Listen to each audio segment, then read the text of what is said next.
Good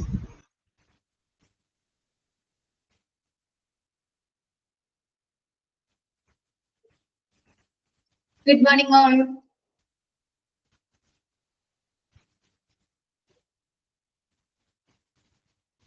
Good morning. Good morning, ma'am. Good morning, ma'am. Good morning, ma'am.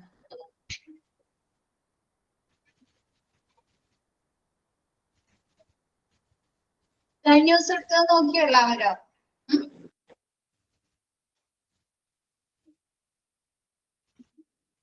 നോക്കിയോ?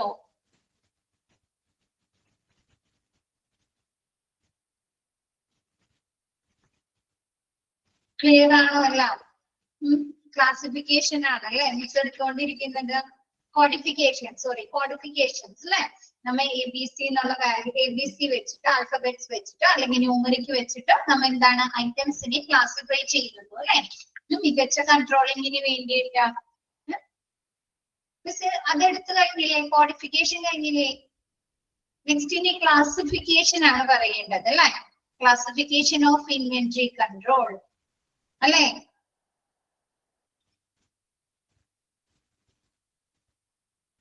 ആണോ? Okay, ഒരാഴ്ചയായി miss കയറിയിട്ട് അല്ലെങ്കിൽ മറന്നുപോയാ എല്ലാം? മറന്നുപോയാ?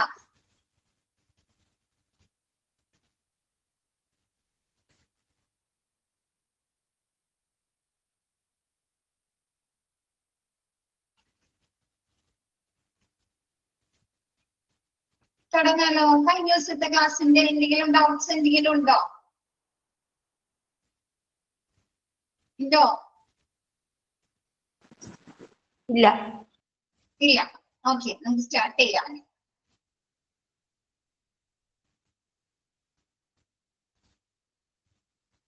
Okay, next classification of inventory control. Like നമ്മുടെ സ്റ്റോക്ക് എങ്ങനെയാണ് ക്ലാസിഫൈ ചെയ്ത് അത് കറക്റ്റ് രീതിയിൽ ബെസ്റ്റ് രീതിയിൽ നമ്മ കൺട്രോൾ ചെയ്യുന്നത്, അതിന്റെ പ്രവർത്തനങ്ങൾ നിയന്ത്രിക്കുന്നത് എന്നാണ് നെക്സ്റ്റ് പറയുന്നത്.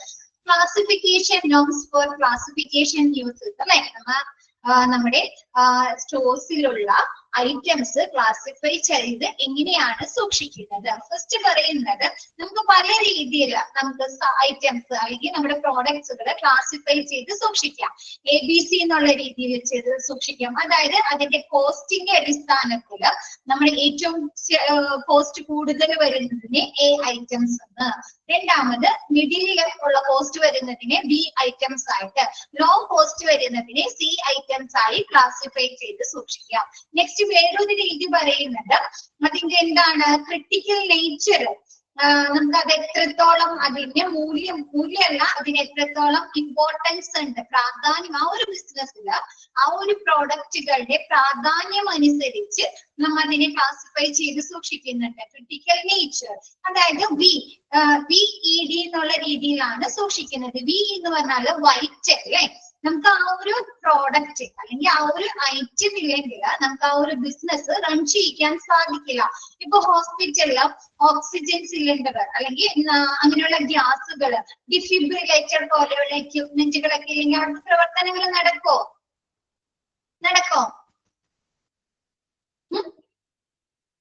വരുന്ന പേഷ്യൻസിന് എന്താണ് എന്തെങ്കിലും ബുദ്ധിമുട്ടുള്ള പേഷ്യൻസിന് ഓക്സിജൻ ഒക്കെ കൊടുക്കണം അല്ലെ?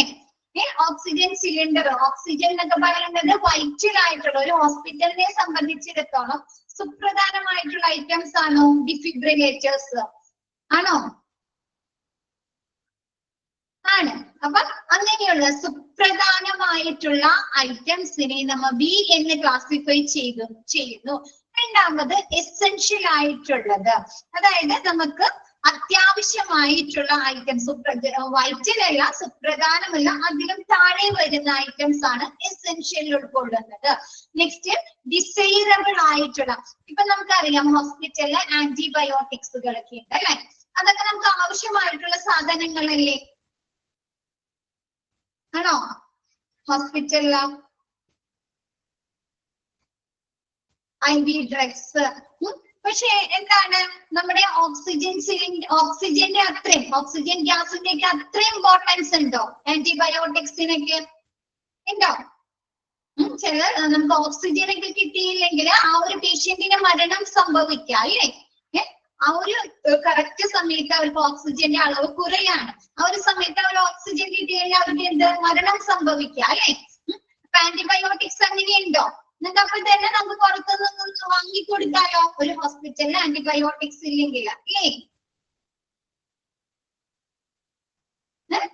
അപ്പൊ അങ്ങനെയുള്ള ഐറ്റംസിന് എസെൻഷ്യൽ ആയിട്ടുള്ള അത്യാവശ്യമായിട്ടുള്ള ഐറ്റംസിനെ നമുക്ക് എന്ത് പറയാം? എന്തിലും ഉൾപ്പെടുത്താം? എസെൻഷ്യൽ ഉൾപ്പെടുത്താം. നെക്സ്റ്റ് പറയുന്നത് ഡിസൈറബിൾ എന്ന് വെച്ചാൽ എന്താണ്? അഭികാമ്യം. അത് ഉണ്ടെങ്കിൽ ഹോസ്പിറ്റലിലെ പ്രവർത്തനങ്ങളിൽ ഉചിതമായിരിക്കും അല്ലെ?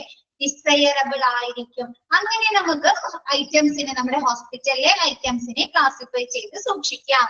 ഓക്കെ ആണോ? ആദ്യം മുതൽ മിസ് ജസ്റ്റ് പറഞ്ഞു തരാം കേട്ടോ.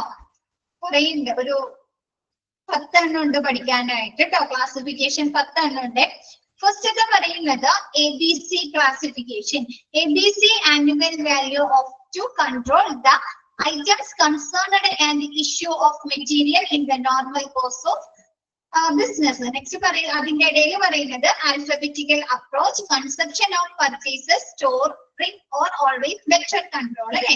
എന്താണ് നമ്മുടെ സാധാരണ ഒരു ബിസിനസിന്റെ സാധാരണ പ്രവർത്തനങ്ങൾക്ക് ആവശ്യമായിട്ടുള്ള അതിന് ഇഷ്യൂ ചെയ്യുന്ന സാധനങ്ങൾ നമ്മൾ എന്താണ് ക്ലാസിഫൈ ചെയ്ത് ABC എന്നുള്ള രീതിയിൽ ക്ലാസിഫൈ ചെയ്ത് സൂക്ഷിക്കുന്നതിനെയാണ് ആൽഫബറ്റിക്കൽ അപ്രോച്ചിൽ ക്ലാസിഫൈ ചെയ്ത് സൂക്ഷിക്കുന്നതിനെയാണ് ABC ക്ലാസിഫിക്കേഷൻ എന്ന് പറയുന്നത്. അതിന്റെ മികച്ച കൺട്രോളിങ്ങിന് വേണ്ടിയിട്ട് നമ്മൾ എന്ത് ചെയ്യാണ്? ആൽഫബറ്റ്സ് യൂസ് ചെയ്തിട്ട് ക്ലാസിഫൈ ചെയ്ത് സൂക്ഷിക്കുന്നു. ഇത് നിങ്ങൾക്ക് കൂടുതലായിട്ട് പഠിക്കാനുണ്ട് കേട്ടോ. അപ്പൊ മിസ് ഒന്നുകൂടെ പറഞ്ഞുതരാം. ഇപ്പൊ ജസ്റ്റ് പഠിക്കുക എന്താണ് നമ്മുടെ ഒരു ബിസിനസിന്റെ സാധാരണ പ്രവർത്തനങ്ങൾക്ക് ഇഷ്യൂ ചെയ്യുന്ന സാധനങ്ങൾ, ആവശ്യമായിട്ടുള്ള സാധനങ്ങൾ അവയുടെ മികച്ച നിയന്ത്രണത്തിനായിട്ട് ആൽഫബറ്റിക്കൽ അപ്രോച്ചിൽ നമ്മൾ ക്ലാസിഫൈ ചെയ്ത് സൂക്ഷിക്കുന്നതിനെയാണ്, അത് പർച്ചേസ് ചെയ്യുകയും സ്റ്റോർ ചെയ്യുകയും ചെയ്യുന്നതിനെയാണ് ABC ക്ലാസിഫിക്കേഷൻ എന്ന് പറയുന്നത്. നെക്സ്റ്റ് പറയുന്നത് VED, vital, essential and desirable.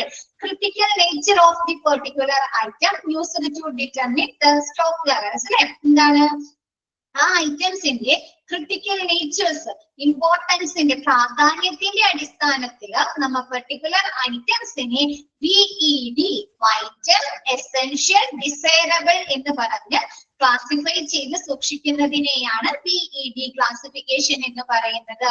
Used to determine the stock level. എന്താണ് ഈ ഒരു ക്ലാസിഫിക്കേഷൻ ഉപയോഗിച്ചിട്ട് നമുക്ക് ആ ഒരു ഐറ്റംസിന്റെ സ്റ്റോക്ക് ലെവൽ എത്രയാണ്, ഇപ്പൊ എന്താണ് വൈറ്റൽ ആയിട്ടുള്ള ഐറ്റംസ് എത്ര സ്റ്റോക്ക് ഉണ്ട് നമ്മുടെ സ്റ്റോറിൽ, എത്ര സ്റ്റോക്ക് ഉണ്ട്, അല്ലെങ്കിൽ എസെൻഷ്യൽ ആയിട്ടുള്ള ഐറ്റംസ് എത്ര സ്റ്റോക്ക് ഉണ്ട് എന്ന് നമുക്ക് ഈ ഒരു ക്ലാസിഫിക്കേഷൻ അനുസരിച്ച് മനസ്സിലാക്കാനായി സാധിക്കുന്നു. ഓക്കെ ആണോ?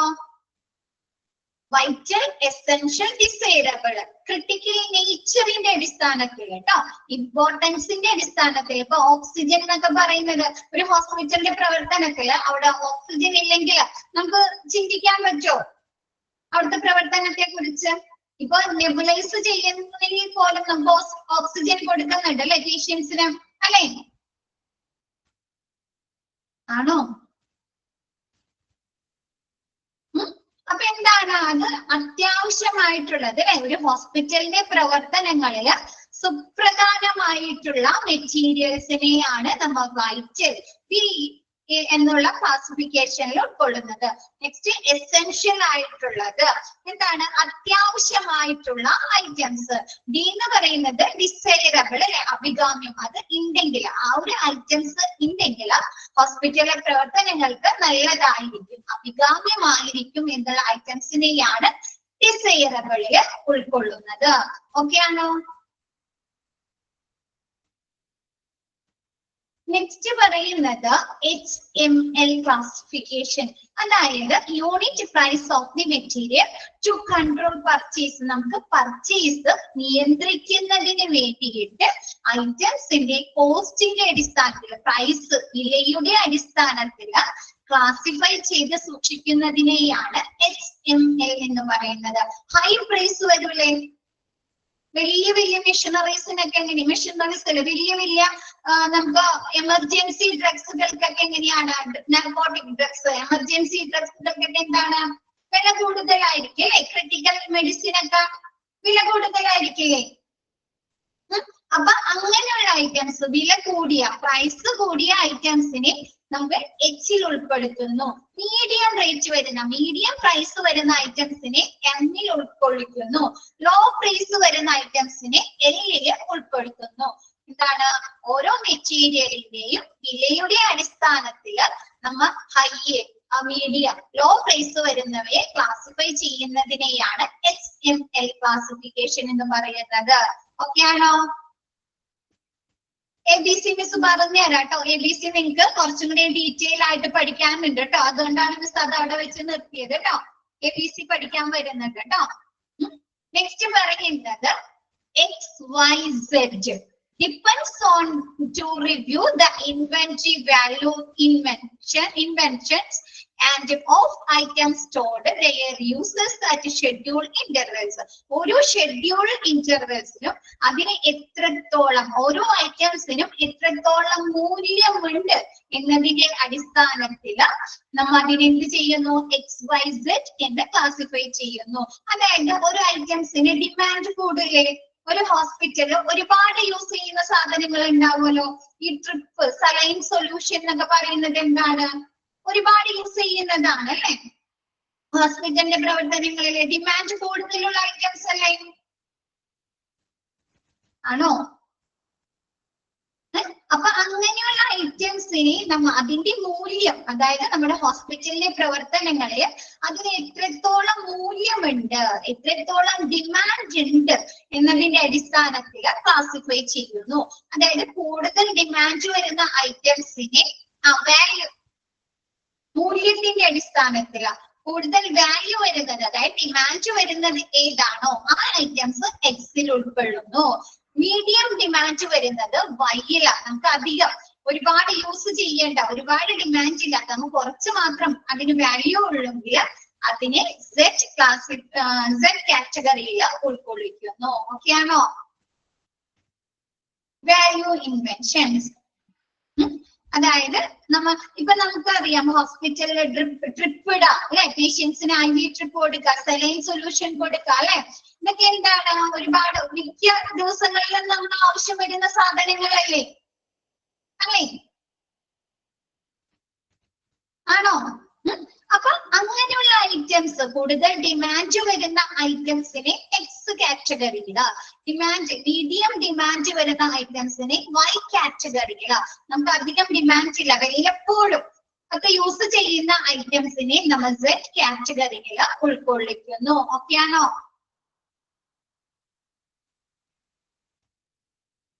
നെക്സ്റ്റ് പറയുന്നത് FSN, consumption to restrain purchasing, fast moving, pattern or issue and scrap, slow moving and from the stores on moving.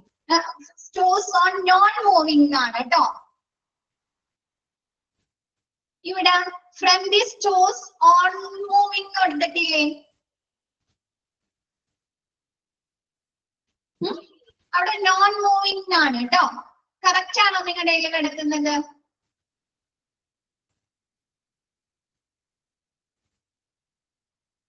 അല്ല, നോൺ മൂവിംഗ് ആക്കാട്ടോ. ഇത് നോൺ മൂവിംഗ് ആക്കാട്ടോ.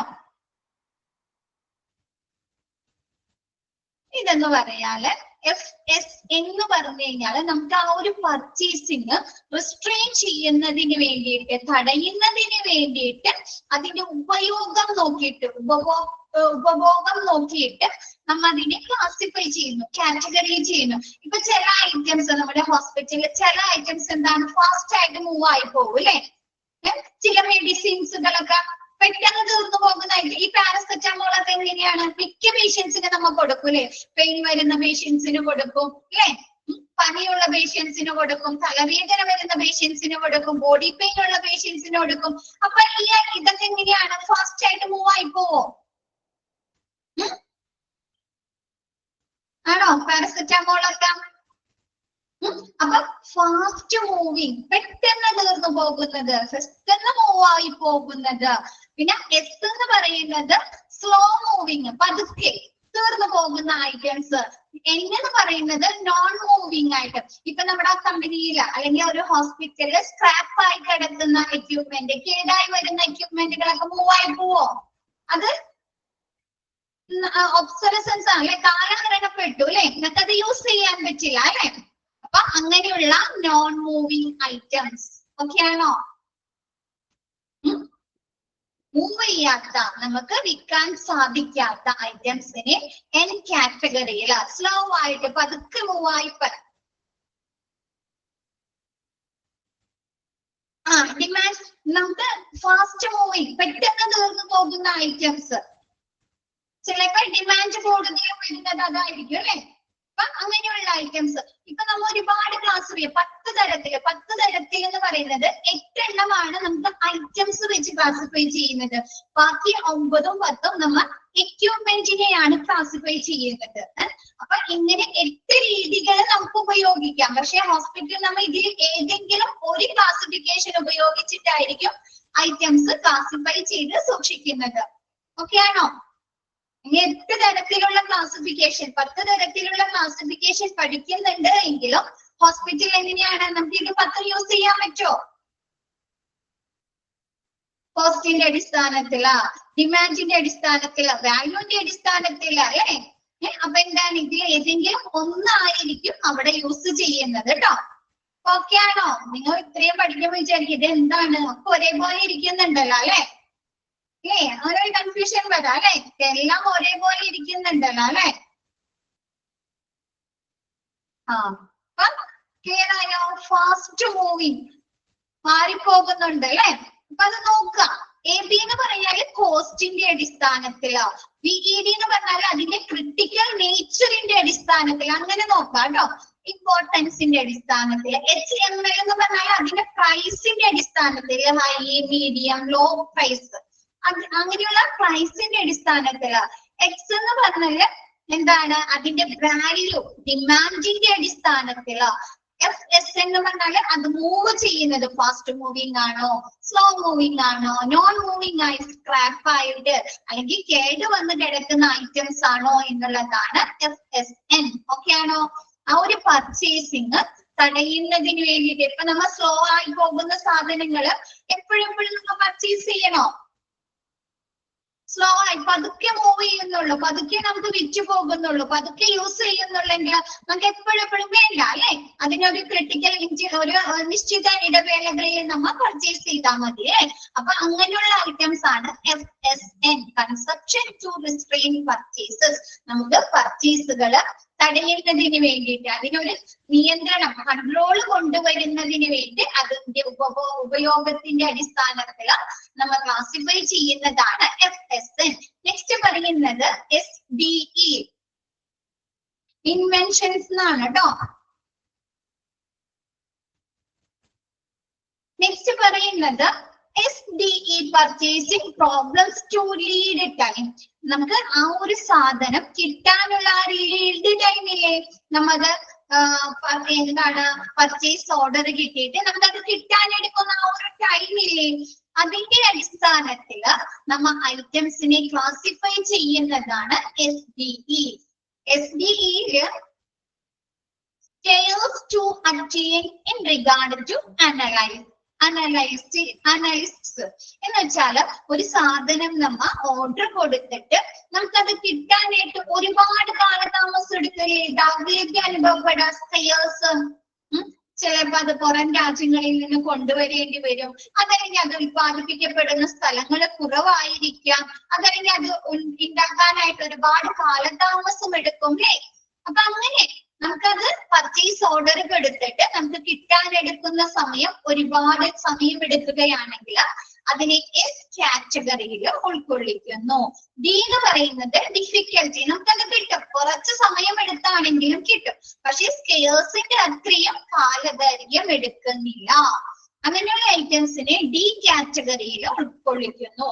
എന്ന് പറയുന്നത് ഈസി ടു അറ്റീൻ, നമുക്ക് പെട്ടെന്ന് ലഭിക്കുന്ന, നമുക്ക് ലോക്കൽ പർച്ചേസിംഗിലൂടെ അത് അല്ലെങ്കിൽ നോർമൽ പർച്ചേസിംഗിലൂടെ ഒക്കെ നമുക്ക് ഈസി ആയിട്ട് അറ്റൈൻ ചെയ്യാൻ കഴിയുന്ന ഐറ്റംസ് ഉണ്ടാവുമല്ലോ, മെറ്റീരിയൽസ്. അതിനെ നമ്മൾ എന്തിൽ ഉൾപ്പെടുത്തുന്നു? ഈ കാറ്റഗറിയിൽ ഉൾക്കൊള്ളിക്കുന്നു. ഇപ്പൊ വലിയ വലിയ മെഷീനറീസ് ഒക്കെ, വലിയ വലിയ എക്യുപ്മെന്റുകൾ, മെഷീനറീസ് ഒക്കെ നമുക്ക് ചിലപ്പോ എന്താണ് കുറച്ച് താമസം എടുക്കും അല്ലെ ലഭിക്കാനായിട്ട്. സാധാരണ മെഡിസിൻ കിട്ടുന്ന പോലെ, നോർമൽ മെഡിസിൻ കിട്ടുന്ന പോലെ അത്ര ഈസി ആയിട്ട് കിട്ടുമോ നമുക്ക്? ഇല്ല അല്ലെ. അപ്പൊ അങ്ങനെയുള്ള നമുക്ക് ഒരുപാട് സ്പെയർസ് ദൗർലഭ്യം, ചിലപ്പോൾ അത് ഉൽപ്പാദിപ്പിക്കപ്പെടുന്ന ഫ്രാഞ്ചൈസി സപ്ലയേഴ്സ് കുറവായിരിക്കാം. അപ്പൊ അതിന്റെയൊക്കെ അടിസ്ഥാനത്തിൽ നമുക്ക് ദൗർലഭ്യം അനുഭവപ്പെടുന്ന, ഒരുപാട് ലീഡ് ടൈം എടുക്കുന്ന സാധനങ്ങളെ, ഐറ്റംസിനെ എസ് കാറ്റഗറിയില് ഡിഫിക്കൽറ്റി, അതായത് നമുക്ക് കുറച്ച് താമസമുണ്ട് പക്ഷെ സ്പെയർസിന്റെ അത്രയും താമസമില്ല എങ്കിൽ അതിനെ ഡി കാറ്റഗറിയിൽ ഉൾക്കൊള്ളുന്നു. ഈ ഐറ്റംസ് എന്ന് പറഞ്ഞാൽ നമുക്ക് ഈസി ആയിട്ട് ലഭിക്കുന്ന ലോക്കൽ പർച്ചേസിംഗിലൂടെ അല്ലെങ്കിൽ നോർമൽ പർച്ചേസിംഗിലൂടെ ഒക്കെ നമുക്ക് പെട്ടെന്ന് ലഭിക്കുന്ന ഐറ്റംസിനെ ഈ കാറ്റഗറിയിൽ ഉൾക്കൊള്ളിക്കുന്നു. അതാണ് SDE ക്ലാസിഫിക്കേഷൻ എന്ന് പറയുന്നത്. ഓക്കെ ആണോ?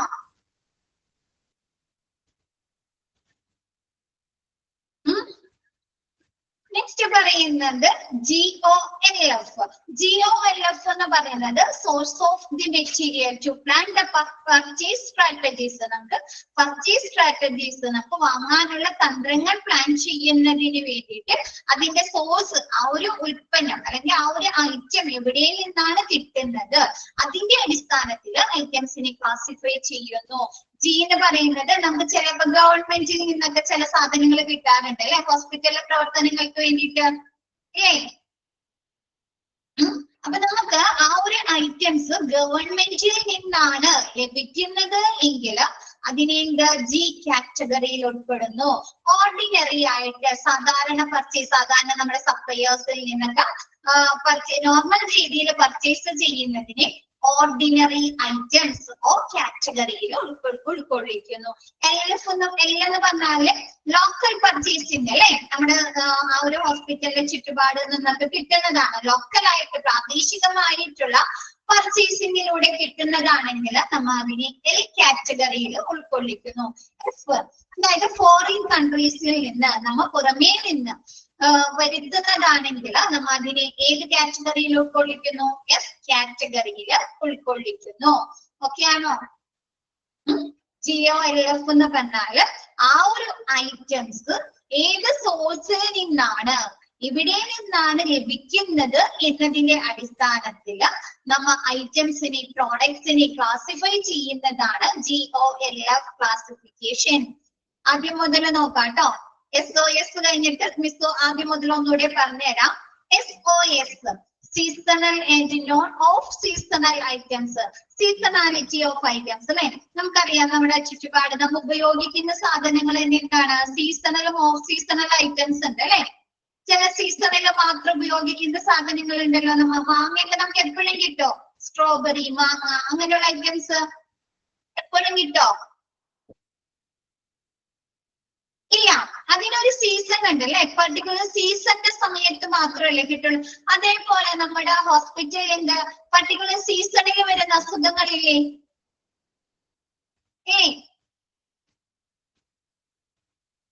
അപ്പൊ അങ്ങനെയുള്ള ഐറ്റംസ്, അപ്പൊ അതിനു വേണ്ടി വരുന്ന മെഡിസിനുകള്, അതിനു വേണ്ടി ഉപയോഗിക്കുന്ന വാക്സിനുകൾ അല്ലെ. അപ്പൊ അങ്ങനെയുള്ള ഐറ്റംസിനെ SOS ക്ലാസിഫിക്കേഷൻ ചെയ്യുന്നു. Seasonal and of seasonal item, ഓരോ സീസണിന്റെ സമയത്ത് നമ്മൾ ഉപയോഗിക്കുന്ന ഐറ്റംസ്, അല്ലെങ്കിൽ എല്ലായ്പ്പോഴും ഓഫ് സീസൺ, അതിന് സീസൺ ഒന്നുമില്ല, നമുക്ക് എപ്പോഴും നമുക്ക് ആവശ്യമായി വരുന്ന കാര്യങ്ങളാണെങ്കിൽ അതിനെ ഓഫ് സീസണൽ ഐറ്റംസ് എന്ന് ക്ലാസിഫൈ ചെയ്യുന്നു. ഓക്കെ ആണോ? To plan the purchasing storing strategy. എന്താണ്, നമുക്ക് സീസണൽ ആയിട്ടുള്ള ഐറ്റംസ് നമുക്ക് എപ്പോഴും ആവശ്യം വരും. ഓഫ് സീസണൽ ആയിട്ടുള്ള ഐറ്റംസ് ആയിരിക്കും അല്ലെ എപ്പോഴും ആവശ്യമായിട്ട് വരുന്നത് അല്ലേ അല്ലേ. നമുക്ക് സീസണൽ എന്ന് പറഞ്ഞാല് ആ പെർട്ടിക്കുലർ സീസൺ, ആ ഒരു സമയത്ത് മാത്രം ആവശ്യമായിട്ട് വരുള്ളൂ അല്ലെ. അപ്പൊ എന്താണ്, നമ്മൾ സാധാരണ എപ്പോഴും അപ്പൊ കൂടുതൽ പർച്ചേസിങ് നടത്തുന്നത് ഏത് ഐറ്റംസ് ആയിരിക്കും? ഓഫ് സീസണൽ ഐറ്റംസ് ആയിരിക്കും അല്ലെ. ക്ലിയർ ആവുന്നുണ്ടോ? നമുക്ക് എപ്പോഴും ആവശ്യം വരുന്ന സാധനങ്ങളായിരിക്കും അല്ലെ. അപ്പൊ ഓഫ് സീസണൽ ഐറ്റംസ് ആയിരിക്കും. ഓക്കെ ആണോ? Seasonal of SOF seasonal of seasonal items. നമുക്ക് പെർട്ടിക്കുലർ സീസണിന്റെ സമയത്ത് ആവശ്യമായി വരുന്ന സാധനങ്ങളും ഓഫ് സീസണൽ ഐറ്റംസും എല്ലായ്പ്പോഴും ആ ഒരു പർച്ചേസിങ് ആ ഒരു സാധനങ്ങൾ സ്റ്റോർ ചെയ്യുന്നതിന് വേണ്ടിയിട്ട് നമ്മൾ എന്താണ് ക്ലാസിഫൈ ചെയ്യുന്നു. ഓക്കെ ആണോ? ആദ്യം മുതൽ മിസ് ഒന്നുകൂടെ പറഞ്ഞു തരാം. ഫസ്റ്റ് പറയുന്നത് ABC annual value of two control. എന്താണ്? ഒരു ഐറ്റംസിന് നമ്മുടെ നോർമൽ ബിസിനസിന്റെ പ്രവർത്തനങ്ങൾക്ക് വേണ്ടിയിട്ട് അതിന്റെ ആനുവൽ വാല്യൂന്റെ അടിസ്ഥാനത്തിൽ നമ്മൾ സാധനങ്ങളെ ഐറ്റംസിനെ ക്ലാസിഫൈ ചെയ്യുന്നതാണ് ABC ക്ലാസിഫിക്കേഷൻ. അത് അതിന്റെ കോസ്റ്റിന്റെ അടിസ്ഥാനത്തിലാണ് നമ്മൾ ക്ലാസിഫൈ ചെയ്യുന്നത്. നെക്സ്റ്റ് പറയുന്നത് VED ക്രിട്ടിക്കൽ നേച്ചർ. അതായത് ആ ഒരു ഹോസ്പിറ്റല് അല്ലെങ്കിൽ ആ ഒരു ബിസിനസ് സ്ഥാപനത്തിന്റെ ആ ഒരു ഐറ്റംസിന് എത്രത്തോളം പ്രാധാന്യമുണ്ട്, എത്രത്തോളം ഇമ്പോർട്ടൻസ് ഉണ്ട് എന്നതിന്റെ അടിസ്ഥാനത്തിൽ എന്താണ് ക്ലാസിഫൈ ചെയ്യുന്നു. വൈറ്റ് അല്ലേ, എന്താണ് സുപ്രധാനമായിട്ടുള്ള ഒരു ഹോസ്പിറ്റലിന്റെ പ്രവർത്തനങ്ങളെ സംബന്ധിച്ചിടത്തോളം നമുക്ക് സുപ്രധാനമായിട്ട് നമുക്ക് ഒട്ടും ഒഴിച്ചുകൂടാൻ പറ്റാത്ത ഐറ്റംസ് ആണ് ബി കാറ്റഗറിയിൽ. ഈ എന്ന് പറഞ്ഞാല് എസെൻഷ്യൽ ആയിട്ടുള്ളത് അല്ലെ, അത്യാവശ്യമായിട്ടുള്ളത്. ഡി എന്ന് പറയുന്നത് ഡിസൈറബിൾ ആയിട്ടുള്ള ഐറ്റംസ്. നെക്സ്റ്റ് പറയുന്നത് HML ക്ലാസിഫിക്കേഷൻ എന്ന് വെച്ചാല് ഐറ്റംസിന്റെ പ്രൈസ് വിലയുടെ അടിസ്ഥാനത്തിൽ നമ്മൾ എന്താണ് ക്ലാസിഫൈ ചെയ്യുന്നു അല്ലെ. ഹൈ കോസ്റ്റ് വരുന്ന ഐറ്റംസിനെ H കാറ്റഗറിയില്, മീഡിയം കോസ്റ്റ് വരുന്ന സാധനങ്ങളെ M കാറ്റഗറിയില്, ലോ കോസ്റ്റ് തീരെ കുറവ് കോസ്റ്റ് വരുന്ന ഐറ്റംസിനെ ലോ കാറ്റഗറി എന്താണ് L കാറ്റഗറിയില് ഉൾക്കൊള്ളിക്കുന്നു. ഓക്കെ ആണോ? XYZ എന്ന് പറയുന്നത് ഒരു ഹോസ്പിറ്റലില് ആ ഒരു സാധനങ്ങളുടെ ഡിമാൻഡിന്റെ അടിസ്ഥാനത്തിൽ അവിടെ എത്രത്തോളം വാല്യൂ മൂല്യമുണ്ട് എന്നതിന്റെ അടിസ്ഥാനത്തിൽ ഒരുപാട് മൂല്യം വരുന്നത് ഒരുപാട് ഡിമാൻഡ് വരുന്ന സാധനങ്ങളെ X കാറ്റഗറിയില്, മീഡിയം ഡിമാൻഡ് വരുന്ന സാധനങ്ങളെ Y കാറ്റഗറിയില്, Z കാറ്റഗറിയിൽ. ഇപ്പൊ ചില മെഡിസിനുകളൊക്കെ നമുക്ക് എപ്പോഴും ആവശ്യം വരാത്ത മെഡിസിനുകൾ ഉണ്ട് അല്ലെ. ആ ഒരു ക്രിട്ടിക്കൽ നേച്ചറിന്റെ അടിസ്ഥാനത്തിൽ അല്ലേ എന്തെങ്കിലും പേഷ്യൻസിന് എമർജൻസി ആയിട്ട് മാത്രം ഉപയോഗിക്കേണ്ട സാധനങ്ങളുണ്ട് അല്ലെ. അപ്പൊ അതിന് ഒരുപാട് ഡിമാൻഡ് ഉണ്ടോ, ആ ഒരു പെർട്ടിക്കുലർ സിറ്റുവേഷനിൽ മാത്രമാണ് അത് ഉപയോഗിക്കുന്നത് അല്ലെ. ചിലപ്പം വർഷത്തിൽ ഒരു തവണയായിരിക്കാം, അല്ലെങ്കിൽ 6 മാസത്തിൽ ഒരു തവണ അങ്ങനെ ഒരു പേഷ്യന്റ് വന്നാൽ മാത്രമായിരിക്കാം ആ ഒരു പ്രോഡക്റ്റ് അല്ലെങ്കിൽ ആ ഒരു ഐറ്റം അവർ യൂസ് ചെയ്യുന്നത് അല്ലെ. ആണോ? മനസ്സിലാകുന്നുണ്ടോ? അപ്പൊ അതിനെങ്ങനെയാ ഡിമാൻഡ് ഏറ്റവും കുറവ് വരുന്ന ഐറ്റംസിനെ നമ്മൾ Z കാറ്റഗറിയിൽ ഉൾക്കൊള്ളിക്കുന്നു. ഓക്കെ ആണോ?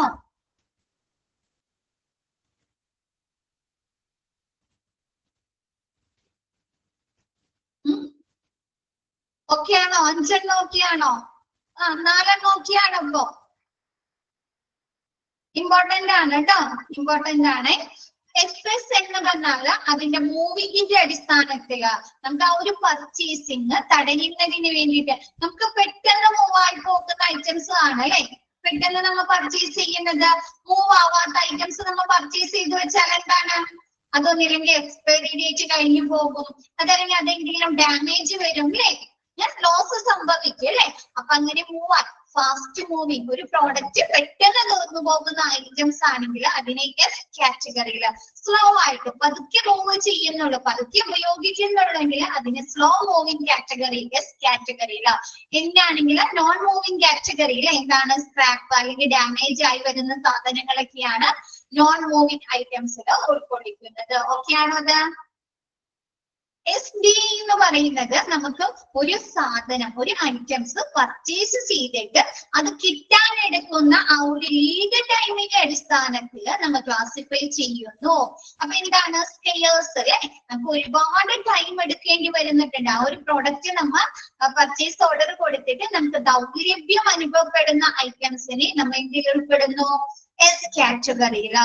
നമുക്ക് ഡിഫിക്കൽട്ടി ആണ്, നമുക്ക് പർച്ചേസ് ചെയ്ത് കഴിഞ്ഞാൽ അല്ലെങ്കിൽ അത് ഓർഡർ കൊടുത്തു കഴിഞ്ഞാൽ കിട്ടാൻ കുറച്ച് ബുദ്ധിമുട്ടാണ്, പക്ഷെ സ്കെയേഴ്സിന്റെ അത്രയും പ്രശ്നങ്ങളില്ല എങ്കിൽ ആ ഐറ്റംസിനെ നമ്മൾ ഡി കാറ്റഗറിയിൽ ഉൾക്കൊള്ളിക്കുന്നു.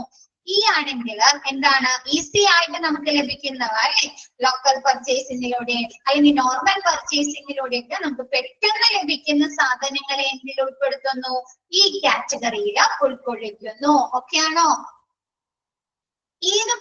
നെക്സ്റ്റ് GOLF ക്ലാസിഫിക്കേഷൻ എന്ന് പറഞ്ഞാല് നമുക്ക് ആ ഒരു ഐറ്റംസ് എവിടെ നിന്നാണ് ലഭിക്കുന്നത്, അതിന്റെ സോഴ്സ് ഉറവിടത്തിന്റെ അടിസ്ഥാനത്തിൽ നമ്മൾ ഐറ്റംസിനെ ക്ലാസിഫൈ ചെയ്യുന്നതിനെയാണ് GOLF എന്ന് പറയുന്നത്. നമുക്ക് ഗവൺമെന്റിൽ നിന്നാണ് ആ ഒരു ഐറ്റംസ് ലഭിക്കുന്നതെങ്കിൽ ആ ഐറ്റംസിന് നമ്മൾ എന്തിൽ ഉൾപ്പെടുന്നു, ജി കാറ്റഗറിയില്. ഓ ആണെങ്കിൽ ഓർഡിനറി പർച്ചേസിങ്ങിലൂടെ അല്ലെ, നമുക്ക് സാധാരണ നമ്മൾ നടത്തുന്ന ഓർഡിനറി പർച്ചേസിങ്ങിലൂടെയാണ് നമുക്ക് ആ ഒരു ഐറ്റംസ് അല്ലെങ്കിൽ ആ ഒരു പ്രോഡക്റ്റ് നമുക്ക് ലഭ്യമായതെങ്കിൽ ആ ഐറ്റംസിനെ ഓ കാറ്റഗറിയില്. അല്ലെ, ലോക്കൽ പർച്ചേസിങ്ങിലൂടെ അല്ലെ, ഇപ്പൊ നമ്മുടെ വീട്ടിൽ തന്നെ നമ്മൾ രണ്ട് രീതിയിൽ പർച്ചേസിങ് നടത്താറുണ്ട് കേട്ടോ. ഓർഡിനറി പർച്ചേസിങ് നടത്താറുണ്ട്, ലോക്കൽ പർച്ചേസിങ് നടത്താറുണ്ട് കേട്ടോ. മാസത്തില് ഒരിക്കലൊക്കെ നമ്മൾ പുറത്ത് പോയി സൂപ്പർ മാർക്കറ്റിൽ നിന്നൊക്കെ ഒരുമിച്ച് സാധനങ്ങൾ വാങ്ങും, അല്ലെങ്കിൽ ടെക്സ്റ്റൈൽ ഷോപ്പിലൊക്കെ പോയി സാധനങ്ങൾ വാങ്ങിച്ചുകൊണ്ട് വരും അല്ലെ, നമുക്ക് ആവശ്യമുള്ള ഡ്രസ്സും ഇതൊക്കെ. പെട്ടെന്ന് അത് തീർന്നു പോയാൽ എന്ത് ചെയ്യും, നമ്മുടെ വീടിന്റെ അടുത്ത് നിന്നുള്ള ഷോപ്പിൽ നിന്നൊക്കെ നമ്മൾ സാധനങ്ങൾ വാങ്ങാറുണ്ടോ? വീടിന്റെ തൊട്ടടുത്ത് പലചരക്ക് സാധനങ്ങളൊക്കെ. അപ്പൊ അതൊക്കെ എന്താണ്, ലോക്കൽ പർച്ചേസ് ആണ് അല്ലെ. അപ്പൊ എന്താണ്, നമുക്ക് ലോക്കലായിട്ട് നമുക്ക് ലഭിക്കുന്ന സാധനങ്ങളാണെങ്കിൽ അവയെന്ത് എൽ കാറ്റഗറിയിൽ ഉൾപ്പെടുത്തുന്നു. പിന്നെ എഫ് എന്ന് പറഞ്ഞാല് വിദേശത്ത് നിന്ന് അല്ലെ, പുറം രാജ്യങ്ങളിൽ നിന്ന് നമുക്ക് ഇമ്പോർട്ട് ചെയ്യേണ്ട അല്ലെ, നമുക്ക് ഇറക്കുമതി ചെയ്യേണ്ട ഐറ്റംസ് ആണെങ്കിൽ അവയെ നമ്മൾ എന്തിൽ ഉൾപ്പെടുത്തുന്നു, എഫ് കാറ്റഗറിയിൽ ഉൾക്കൊള്ളിക്കുന്നു. ചില മെഡിസിൻ ഒക്കെ നമുക്ക് പുറത്തുനിന്ന് ഇറക്കുമതി ചെയ്യേണ്ടി വരും അല്ലെ, ചില മരുന്നുകൾ, ചില മെഡിസിനൊക്കെ അസുഖങ്ങളുടെ മരുന്നുകളും പക്ഷെ വിഞ്ഞാറും സിനിമയിൽ കാണിക്കുന്നില്ലേ, ശോഭനക്ക് മരുന്ന് പുറത്തുനിന്ന് ഇമ്പോർട്ട് ചെയ്യുന്നത് ഏ. അപ്പൊ എന്താണ്, അങ്ങനെ പുറം രാജ്യങ്ങളിൽ നിന്ന് ലുക്കീമിയൊക്കെ അല്ലെ, ആ പുറം രാജ്യങ്ങളിൽ നിന്ന് നമുക്ക് ഇങ്ങോട്ട് ഇറക്കുമതി ചെയ്യിക്കേണ്ട മരുന്നുകളോ അല്ലെങ്കിൽ പ്രോഡക്ട്സുകളോ ആണെങ്കിൽ അവയെ എഫ് കാറ്റഗറിയിൽ ഉൾക്കൊള്ളിക്കുന്നു. ഓക്കെ ആണോ? ഓക്കെ ആണോ എല്ലാവരും? ഓക്കെ. നെക്സ്റ്റ് പറയുന്നത് SOS എന്താണ്, നമുക്ക് ഒരു ഐറ്റംസ് ഓരോ സീസണില് അല്ലെങ്കിൽ ഓഫ് സീസണില് എല്ലായ്പ്പോഴും ഉപയോഗിക്കുന്ന മരുന്നുകളൊക്കെ പ്രോഡക്ട്സുകളോ ഐറ്റംസോ ആണെങ്കിൽ അതിനെ SOS കാറ്റഗറിയിൽ ക്ലാസിഫിക്കേഷൻ ചെയ്യുന്നു. സീസണൽ ആയിട്ട് നമുക്ക് ആ ഒരു പെർട്ടിക്കുലർ സീസണിന്റെ സമയത്ത് ഉപയോഗിക്കുന്ന സാധനങ്ങളെ എസ് കാറ്റഗറിയില്, ഓഫ് സീസണൽ ആയിട്ട് നമുക്ക് എപ്പോഴും യൂസ് ചെയ്യേണ്ട പ്രോഡക്ട്സുകളോ ഐറ്റംസോ ആണെങ്കിൽ അതിനെ ഓഫ് സീസണൽ ഐറ്റംസ് എന്ന് ക്ലാസിഫൈ ചെയ്യുന്നു. ഓക്കെ ആണോ?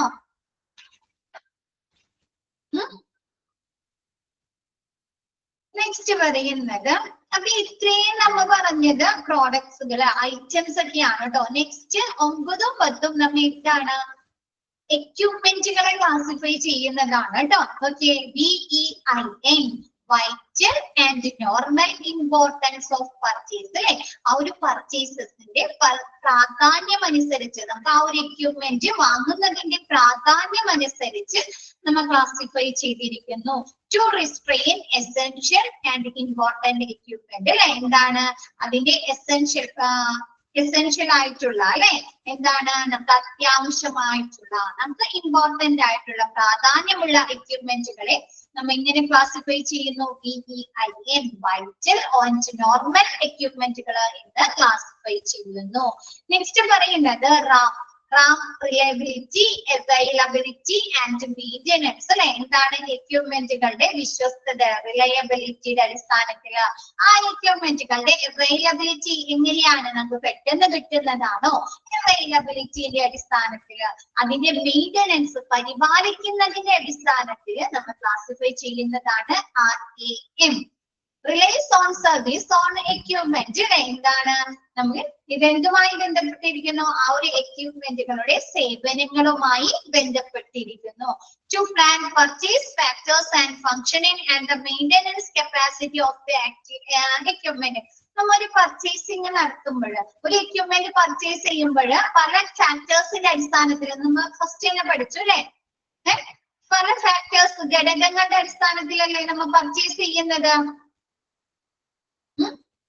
അല്ലെ, അതിന്റെ ഫങ്ഷൻ ഫീച്ചേഴ്സിന്റെ അടിസ്ഥാനത്തിൽ അല്ലെ, പ്രവർത്തനങ്ങളുടെ അടിസ്ഥാനത്തിൽ അതിന്റെ എന്താണ് സ്പെയർ പാർട്സുകളൊക്കെ നമുക്ക് ലഭിക്കുന്നുണ്ടോ എന്നതിന്റെ അടിസ്ഥാനത്തിലൊക്കെയാണ് അല്ലെ നമ്മൾ എക്യുപ്മെന്റുകൾ പർച്ചേസ് ചെയ്യുന്നത് അല്ലെ. മറന്നോയോ? അപ്പൊ എന്താണ് ടു പ്ലാൻ പർച്ചേസ് ഫാക്ടേഴ്സ് അല്ലെ, നമ്മ ഒരു സാധനം ഒരു എക്യുപ്മെന്റ് പർച്ചേസ് ചെയ്യുന്നതുമായി ആസൂത്രണം ചെയ്യുമ്പോൾ പല ഫാക്ടേഴ്സുകൾ ഉൾപ്പെടുന്നുണ്ട് അല്ലെ, ഘടകങ്ങൾ ഉൾപ്പെടുന്നുണ്ട്. ആ ഒരു എക്യുപ്മെന്റിന്റെ ഫങ്ഷൻസ്, പ്രവർത്തനം, അതിന്റെ മെയിന്റനൻസ് കപ്പാസിറ്റി അല്ലെ, ആ ഒരു എക്യുപ്മെന്റിന്റെ മെയിന്റനൻസ് എങ്ങനെയാണ് അല്ലെ, നമുക്ക് സർവീസ് ലഭിക്കുന്നുണ്ട്, ആ ഒരു വാങ്ങുന്ന മാനുഫാക്ചേഴ്സിൽ നിന്ന് നമുക്ക് മെയിന്റനൻസ് സർവീസ് കിട്ടുന്നുണ്ടോ അല്ലെ, അതിന് മാർക്കറ്റ് ചെയ്ത സ്പെയർസിന്റെ ലഭ്യത ലഭിക്കുന്നുണ്ടോ അല്ലെ. അപ്പൊ അങ്ങനെയുള്ളതിന്റെ അടിസ്ഥാനത്തിൽ നമ്മൾ എക്യുപ്മെന്റുകളെ ക്ലാസിഫൈ ചെയ്യുന്നതാണ് RAM. റിലയബിലിറ്റി, വിശ്വസ്തതയുടെ അടിസ്ഥാനത്തിൽ, ആ ഒരു എക്യുപ്മെന്റുകളുടെ അവൈലബിലിറ്റിയുടെ അടിസ്ഥാനത്തിൽ അത് നമുക്ക് ഈസി ആയിട്ട് മെയിൻറ്റെയിൻ ചെയ്ത് കൊണ്ടുപോകാൻ പറ്റുന്നതെങ്കിൽ അതിനെ മെയിന്റനൻസ് എന്ന് ക്ലാസിഫൈ ചെയ്യുന്നു. ഓക്കെ ആണോ? നമുക്കറിയാം ഹോസ്പിറ്റലിൽ പലതരത്തിലുള്ള എക്യുപ്മെന്റുകൾ യൂസ് ചെയ്യുന്നുണ്ട് അല്ലെ. എക്യുപ്മെന്റ് നമ്മുടെ ടെമ്പറേച്ചർ നോക്കുന്ന എന്താണ് ടെമ്പറേച്ചർ നോക്കുന്ന തെർമോമീറ്റർ മുതൽ അല്ലെ ഓപ്പറേഷൻ തിയേറ്റേഴ്സിൽ ഉപയോഗിക്കുന്ന വലിയ വലിയ എക്യുപ്മെന്റുകൾ വരെയുണ്ട് അല്ലെ. ആണോ? സ്റ്റെതസ്കോപ്പ്, ഡിഫിബ്രിലേറ്റേഴ്സ് അല്ലേ. അപ്പൊ ഇതിന്റെയൊക്കെ ഉപയോഗവും ഇതിന്റെയൊക്കെ മെയിന്റനൻസും ഇതിന്റെയൊക്കെ പ്രവർത്തനങ്ങളും ഒക്കെ ഒരേപോലെയാണോ? ഹോട്ടർ മോണിറ്റർ ഉണ്ട്, കാർഡിയാക് മോണിറ്റർ ഉണ്ട്, ഇല്ല അല്ലെ. അപ്പൊ ഇങ്ങനെയുള്ള എന്താണ് എക്യുപ്മെന്റുകളുടെ വിശ്വസ്തതയുടെ അതിന്റെ അവൈലബിലിറ്റിയുടെ ഡിഫറെന്റ് ടൈപ്സ് ആണ് അല്ലെ. അവൈലബിലിറ്റി, അതിന്റെ മെയിന്റനൻസ് എന്നിവയുടെ അടിസ്ഥാനത്തിൽ ക്ലാസിഫൈ ചെയ്യുന്നതിനെയാണ് RAM എന്ന് പറയുന്നത്. ഓക്കെ ആണോ? നെക്സ്റ്റ് പറയുന്നത് നിങ്ങൾക്ക് കൂടുതലായിട്ടും ഇത് ചോദിക്കുന്നത് ABC ചോദിക്കാറുണ്ട്. എക്യുപ്മെന്റിന് വേണ്ടിയിട്ടുള്ളതാണ് കേട്ടോ. ഒരാൾക്ക് ലാസ്റ്റത്തെ 9ഉം 10ഉം ക്ലാസിഫിക്കേഷൻ കേട്ടോ. നമ്മുടെ എക്യുപ്മെന്റുകളെ ക്ലാസിഫൈ ചെയ്യാനാണ് കേട്ടോ. ബാക്കി 8 എണ്ണം ഐറ്റംസ് പ്രോഡക്ട്സുകൾ ഒക്കെ ക്ലാസിഫൈ ചെയ്യാനാണ്. നിങ്ങൾക്ക് ABC കാറ്റഗറി ചോദിക്കാറുണ്ട് കേട്ടോ. HML ചോദിക്കാറുണ്ട്, VED ചോദിക്കാറുണ്ട്, പിന്നെ SOS, ഇതൊക്കെയാണ് കൂടുതൽ ചോദിച്ചു കണ്ടിരിക്കുന്നത് കേട്ടോ. എല്ലാം നോക്കാം. നിങ്ങൾക്ക് പേര് കേൾക്കുമ്പോൾ തന്നെ അറിയാലോ. XYZ വാല്യൂ അല്ലെ, HML പോസ്റ്റ് പ്രൈസിംഗ് അടിസ്ഥാനത്തിൽ, VED critical nature, SDE lead time, GOLF സോഴ്സിന്റെ അടിസ്ഥാനത്തിൽ, SOS seasonal and of seasonal items അല്ലെ. ഇല്ലേ? ഒരു ഇത് കേൾക്കുമ്പോൾ തന്നെ മനസ്സിലാവുന്നില്ലേ? ഉണ്ടോ?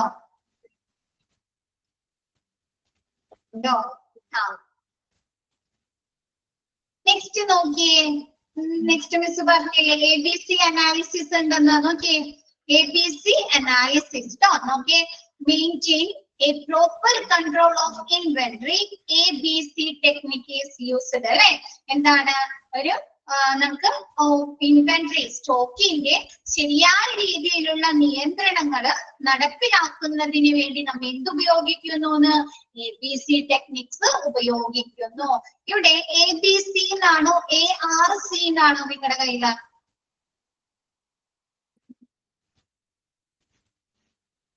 ഓക്കെ, ABC എന്നാണ് അല്ലെ. ഓക്കെ, ARC എന്നാണ്. ARC ആണെങ്കിൽ വെട്ടിയിട്ട് ABC എന്നാക്കാം കേട്ടോ. എന്താണ് നമ്മുടെ ഇൻവെന്ററി എന്ന് പറയുന്നത്? എന്താണ്? നമ്മുടെ സ്റ്റോക്ക് ആണ് അല്ലെ. നമ്മുടെ സ്റ്റോക്കുകളുടെ ശരിയായ നിയന്ത്രണങ്ങൾ മെയിൻറ്റെയിൻ ചെയ്യുന്നതിന് വേണ്ടിയിട്ട് ABC ടെക്നിക്സ്, ABC ക്ലാസിഫിക്കേഷൻ ഉപയോഗിക്കുന്നു. Material are categorized into 3 groups. നമ്മൾ ABC ക്ലാസിഫിക്കേഷൻ വെച്ചിട്ട് കാറ്റഗറി വെച്ചിട്ട് നമ്മൾ എത്ര ഗ്രൂപ്പുകളാക്കി തിരിക്കുന്നു? ഐറ്റംസിനെ 3 ഗ്രൂപ്പുകളാക്കി തിരിക്കുന്നു. A, B and C according to the cost of the material and money value of the consumption. അല്ലെ എന്താണ് നമ്മൾ A, B and C എന്നുള്ള 3 ഗ്രൂപ്പുകളായി തിരിക്കുന്നു. ഈ ഓരോ ഗ്രൂപ്പുകളിലും അതിന്റെ ആ ഒരു മെറ്റീരിയലിന്റെ കോസ്റ്റിന്റെ അടിസ്ഥാനത്തില് നമ്മൾ ആ ഒരു മെറ്റീരിയൽ വാങ്ങുന്നതിന് വേണ്ടിയിട്ട് എത്ര പൈസ, എത്ര വാല്യൂ കൺസപ്ഷൻ ഉപയോഗിച്ചിട്ടുണ്ട് എന്നതിന്റെ അടിസ്ഥാനത്തില് നമ്മൾ മെറ്റീരിയൽസിനെ അല്ലെങ്കിൽ ഐറ്റംസിനെ ക്ലാസിഫൈ ചെയ്യുന്നതാണ്. ഇപ്പൊ നമ്മുടെ കയ്യില് നമുക്കറിയാം, നമ്മൾ ഉപയോഗിക്കുന്ന സാധനങ്ങൾ തന്നെ പല കാറ്റഗറിയിൽ വരുന്നതുണ്ട് അല്ലെ. ഗോൾഡ്, കാറ് ഒക്കെ എങ്ങനെയാണ്? കോസ്റ്റ് കൂടിയ ഐറ്റംസ് ആണ് അല്ലെ? ആണോ? കോസ്റ്റ് കൂടിയ ഐറ്റംസ് ആണ് അല്ലെ? ഡ്രസ് ഒക്കെ ആണെങ്കിലോ, ഡ്രസ് അങ്ങനെയുള്ള ഐറ്റംസ് ഒക്കെ എങ്ങനെയാണ്? നമ്മുടെ ഗോൾഡിന്റെ അത്രയും കാറിന്റെ അത്രയും നമുക്ക് വില വരുന്നുണ്ടോ? കുറവായിരിക്കും അല്ലെ? പിന്നെ നമ്മൾ സാധാരണ നോർമൽ ആയിരിക്കും. നമ്മൾ അതിലും എന്താണ് നമ്മൾ നിത്യോപയോഗ സാധനങ്ങൾ, വീട്ടിലെ അരി, പച്ചക്കറി, പലവ്യഞ്ജന സാധനങ്ങൾ, അപ്പൊ അതൊക്കെ എന്താണ് കോസ്റ്റ് കുറഞ്ഞതാണ് അല്ലെ? ഡ്രസ്സിനൊക്കെ അപേക്ഷിച്ച് കുറച്ചുകൂടി കോസ്റ്റ് കുറഞ്ഞതല്ലേ? അപ്പൊ എന്താണ് നമ്മൾ ഉപയോഗിക്കുന്ന സാധനങ്ങൾ തന്നെ ഡിഫറെന്റ് കാറ്റഗറിയിൽ വരുന്നുണ്ടല്ലോ, ഡിഫറെന്റ് വാല്യൂ വരുന്നുണ്ട് അല്ലെ? നമുക്ക് അതിന് ചെലവാക്കേണ്ടി വരുന്ന പൈസ അല്ലെ? അപ്പൊ അങ്ങനെ ഇപ്പൊ നമുക്ക് കാറിന് വേണ്ടി ഒരു തവണ യൂസ് ചെയ്ത് കഴിഞ്ഞാൽ നമ്മളിപ്പോ 5 ലക്ഷം രൂപ അല്ലെങ്കിൽ 3 ലക്ഷം രൂപ കൊടുത്തിട്ട് ഒരു കാറ് വാങ്ങിക്കഴിഞ്ഞാല് നമ്മൾ എല്ലാ വർഷവും പിന്നെ കാർ വാങ്ങണോ? എല്ലാ വർഷവും കാർ വാങ്ങണോ? അല്ലേ? അപ്പൊ എന്താണ് അങ്ങനെ എന്താണ് നമ്മ ഒരു ഐറ്റംസിന് എത്ര പൈസ ചെലവാക്കേണ്ടി വരുന്നുണ്ട്, ഓരോ ഐറ്റംസിനും എത്ര കോസ്റ്റ് വരുന്നുണ്ട് എന്നതിന്റെ അടിസ്ഥാനത്തില് നമ്മൾ ഐറ്റംസിനെ 3 ഗ്രൂപ്പുകളായി ക്ലാസിഫൈ ചെയ്യുന്നതിനെയാണ് A, B, C ക്ലാസിഫിക്കേഷൻ എന്ന് പറയുന്നത്. ഓക്കെ ആണോ?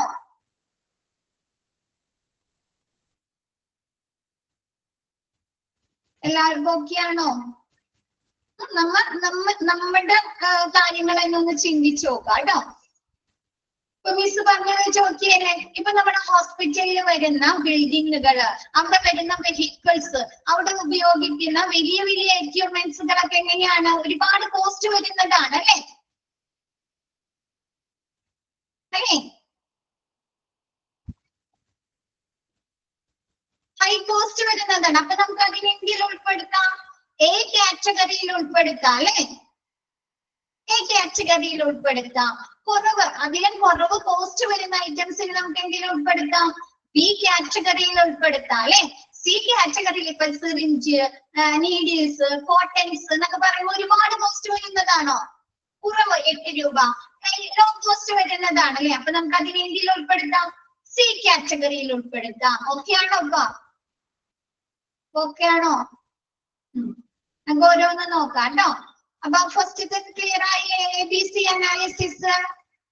നമുക്ക് എന്താണ് ഒരു സ്റ്റോക്കിന്റെ മികച്ച പ്രോപ്പർ ആയിട്ടുള്ള നിയന്ത്രണത്തിന് വേണ്ടിയിട്ട് നമുക്ക് എന്ത് ഉപയോഗിക്കാം? ABC ടെക്നിക്സ് ഉപയോഗിക്കാം. ABC ടെക്നിക്സ് ഉപയോഗിച്ച് നമ്മൾ ഐറ്റംസിനെ 3 ഗ്രൂപ്പുകളായി തിരിക്കുന്നു. അതെങ്ങനെയാണ്?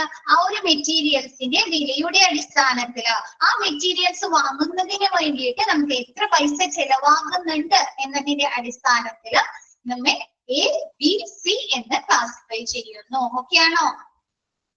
നെക്സ്റ്റ് A ഐറ്റംസ് കേട്ടോ. A ഐറ്റംസ് നോക്കിയേ. In whole of the inventory, നമ്മുടെ മൊത്തത്തിലുള്ള ആ ഒരു സ്റ്റോക്കില്, ഹോസ്പിറ്റലില് മൊത്തത്തിലുള്ള inventory സ്റ്റോക്കില് there are few costly items which comes under this group അല്ലെ? ഈ ഒരു ഗ്രൂപ്പിന്റെ അടിയില് അണ്ടറില് എന്താണ് കുറച്ച് കോസ്റ്റ്ലി ആയിട്ടുള്ള ഐറ്റംസ് അല്ലേ വരുള്ളൂ. ഇപ്പൊ മിസ് പറഞ്ഞ പോലെ വണ്ടികള് അല്ലെങ്കിൽ വലിയ വലിയ എക്യുപ്മെന്റുകളൊക്കെ ഒരുപാട് വരുന്നുണ്ടോ? നമ്മുടെ മെഡിസിനെ അപേക്ഷിച്ച് അല്ലെങ്കിൽ മറ്റ് ഇതിനനുസരിച്ച് ഒരുപാട് വരുന്നുണ്ടോ? കുറച്ച് മാത്രമേ ഉള്ളൂ അല്ലെ? അപ്പൊ എന്താണ് there are few costly items which come under this group. ഈ ഒരു ഗ്രൂപ്പിന്റെ A ഗ്രൂപ്പ് എന്നുള്ള അണ്ടറില് കുറച്ച് ഐറ്റംസ് ആണ് ഉൾക്കൊള്ളുന്നത് വരുന്നത്. ഓക്കെ ആണോ? നെക്സ്റ്റ് നോക്കിയേ. These items may not be more than 10% of the total items. നമ്മുടെ ഒരു ഹോസ്പിറ്റലിന്റെ മൊത്തത്തിലുള്ള ഒരു സ്റ്റോക്കിന്റെ 10% മാത്രമാണ് എന്ത് വരുന്നത്, എ ഐറ്റംസ് വരുന്നത്. 10% കൂടുതൽ നമ്മുടെ എന്ത് വരില്ലാന്ന്, എ ഐറ്റംസ് വരില്ല. ഓക്കെ ആണോ? But consumes about the 70% of the total budget. പക്ഷെ അവിടുത്തെ ടോട്ടൽ ബഡ്ജറ്റിന്റെ 70% ചെലവാക്കേണ്ടി വരുന്നത് എ ഐറ്റംസ്. ഏത് ഐറ്റംസ് പർച്ചേസ് ചെയ്യാനായിരിക്കും? എ ഐറ്റം പർച്ചേസ് ചെയ്യാനായിരിക്കും അല്ലെ? ഓക്കെ ആണോ എല്ലാവർക്കും? ഇപ്പൊ മിസ് പറഞ്ഞ പോലെ കാർ ഒരുപാടുണ്ടോ നമ്മുടെ വീട്ടില്? ഒരെണ്ണുള്ളൂ. പക്ഷെ എന്തോരം പൈസ നമ്മൾ അതിന് ചെലവാക്കുന്നുണ്ട് അല്ലേ? അല്ലേ? അപ്പൊ എന്താണ് ഈ ഐറ്റംസ് എന്ന് പറഞ്ഞാല് ഒരു ഇൻവെന്ററി, ഒരു സ്റ്റോക്കിന്റെ മൊത്തത്തിലുള്ള സ്റ്റോക്കിന്റെ എന്താണ്, ഒരു 10% മാത്രമായിരിക്കും എ ഐറ്റംസ് വരുന്നത്. നമ്മുടെ ടോട്ടൽ ബഡ്ജറ്റിന്റെ ഒരു 70% പൈസയും ബഡ്ജറ്റ് നമ്മൾ എന്തിനു വേണ്ടിയായിരിക്കും ഉപയോഗിക്കുന്നത്? എ ഐറ്റംസ് പർച്ചേസ് ചെയ്യാനായിരിക്കും ഉപയോഗിക്കുന്നത്. So need proper storage and handling. അപ്പൊ നമുക്ക് ഒരുപാട് പൈസ ചെലവാകുന്ന സാധനമാണ്. അപ്പൊ നമ്മൾ ഇതുകൊണ്ട് എങ്ങനെ ചെയ്യണം?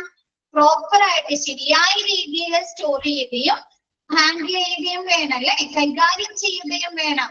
ഇപ്പൊ നമ്മുടെ കയ്യിൽ നിന്ന് ഒരു മോതിരം അല്ലെങ്കിൽ ഒരു കമ്മൽ പോയി കഴിഞ്ഞാൽ നമുക്ക് എത്രത്തോളം വിഷമം ഉണ്ടാവും അല്ലേ? നമ്മൾ ഒരുപാട് പൈസ കൊടുത്ത് വാങ്ങിയതാണ് അല്ലേ? ആണോ? അപ്പൊ അതുകൊണ്ട് എന്ത് ചെയ്യണം? നമ്മൾ അത് പ്രോപ്പറായി നമ്മൾ അത്രയും സൂക്ഷിച്ചല്ലേ നമ്മുടെ ഗോൾഡ് ഒക്കെ നമ്മൾ നോക്കുന്നത് അല്ലേ? അപ്പൊ എന്താണ്? സോ നീഡ് ഒരുപാട് കോസ്റ്റ് വരുന്നതാണ് അല്ലെ? അപ്പൊ അതുകൊണ്ട് തന്നെ നമ്മൾ പ്രോപ്പർ ആയിട്ട് സ്റ്റോർ ചെയ്യുകയും ഹാൻഡിൽ ചെയ്യുകയും ചെയ്യുക. നെക്സ്റ്റ് പറയുന്നത് over stocking is avoiding only necessary quantities of these inventories are purchased and stocked. അല്ലെ? നമ്മൾ ഈ ഒരുപാട് കോസ്റ്റ് വരുന്ന സാധനങ്ങൾ ഒരുപാട് വാങ്ങി സ്റ്റോക്ക് ചെയ്യാൻ പാടുണ്ടോ? നമുക്ക് കുറെ പൈസ ചെലവാവും അല്ലേ?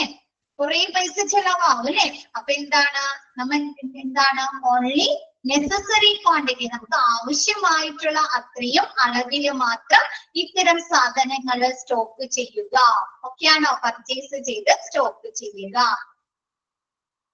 അല്ലെങ്കിൽ നമ്മൾ വിചാരിക്കുന്ന ആ ഒരു എക്സ്പെൻസിൽ നിൽക്കില്ല അല്ലെ? എക്സ്പെൻസ് കൂടും അല്ലേ? ആണോ? എക്സ്പെൻസ് കൂടും. അപ്പൊ അതുകൊണ്ട് നമുക്ക് ആവശ്യമായിട്ടുള്ള ഒരു അളവിൽ, ഒരു ക്വാണ്ടിറ്റിയിൽ മാത്രം എ ഐറ്റംസ് പർച്ചേസ് ചെയ്ത് സ്റ്റോക്ക് ചെയ്യുക. ഓക്കെ ആണോ? A items.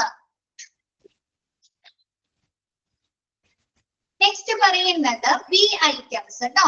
അപ്പൊ എങ്ങനെയായിരിക്കും B items? Items under this group are neither costly or cheap. എന്താണ് ഈ ബി ഐറ്റംസിന്റെ അണ്ടറിൽ വരുന്നത്? നമ്മുടെ എ ഐറ്റംസിന്റെ അത്ര കോസ്റ്റ് ഇല്ല അല്ലേ? ചെലവേറിയതോ, neither costly ഒരുപാട് ചെലവേറിയതോ അല്ലെങ്കിൽ എന്താണ് ചിലവ് കുറഞ്ഞതോ അല്ല, ചീപ്പ് ആയിട്ടുള്ളതോ അല്ല, മിഡിൽ കോസ്റ്റിൽ വരുന്ന ഐറ്റംസ് ആണ് ബി ഐറ്റംസിൽ വരുന്നത്. മീഡിയം കോസ്റ്റിൽ വരുന്നത്.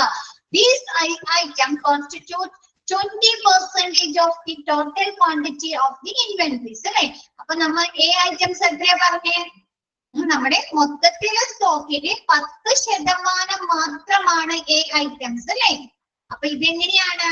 നമ്മുടെ മൊത്തം ടോട്ടൽ ക്വാണ്ടിറ്റി ഓഫ് ഇൻവെന്ററീസ്, മൊത്തം സ്റ്റോക്കില് ഒരു 20% മാത്രമാണ് എന്ത് വരുന്നത്? ബി ഐറ്റംസ് വരുന്നത്. ഓക്കെ ആണോ?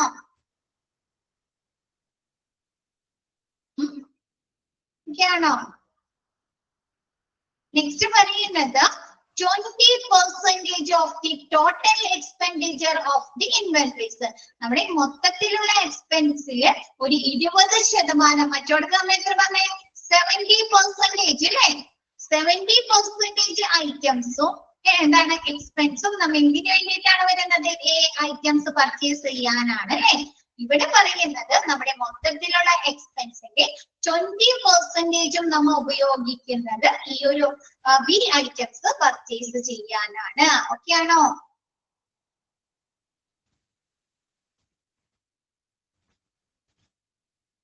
നെക്സ്റ്റ് പറയുന്നത് C items. C items, these items are comparatively cheaper.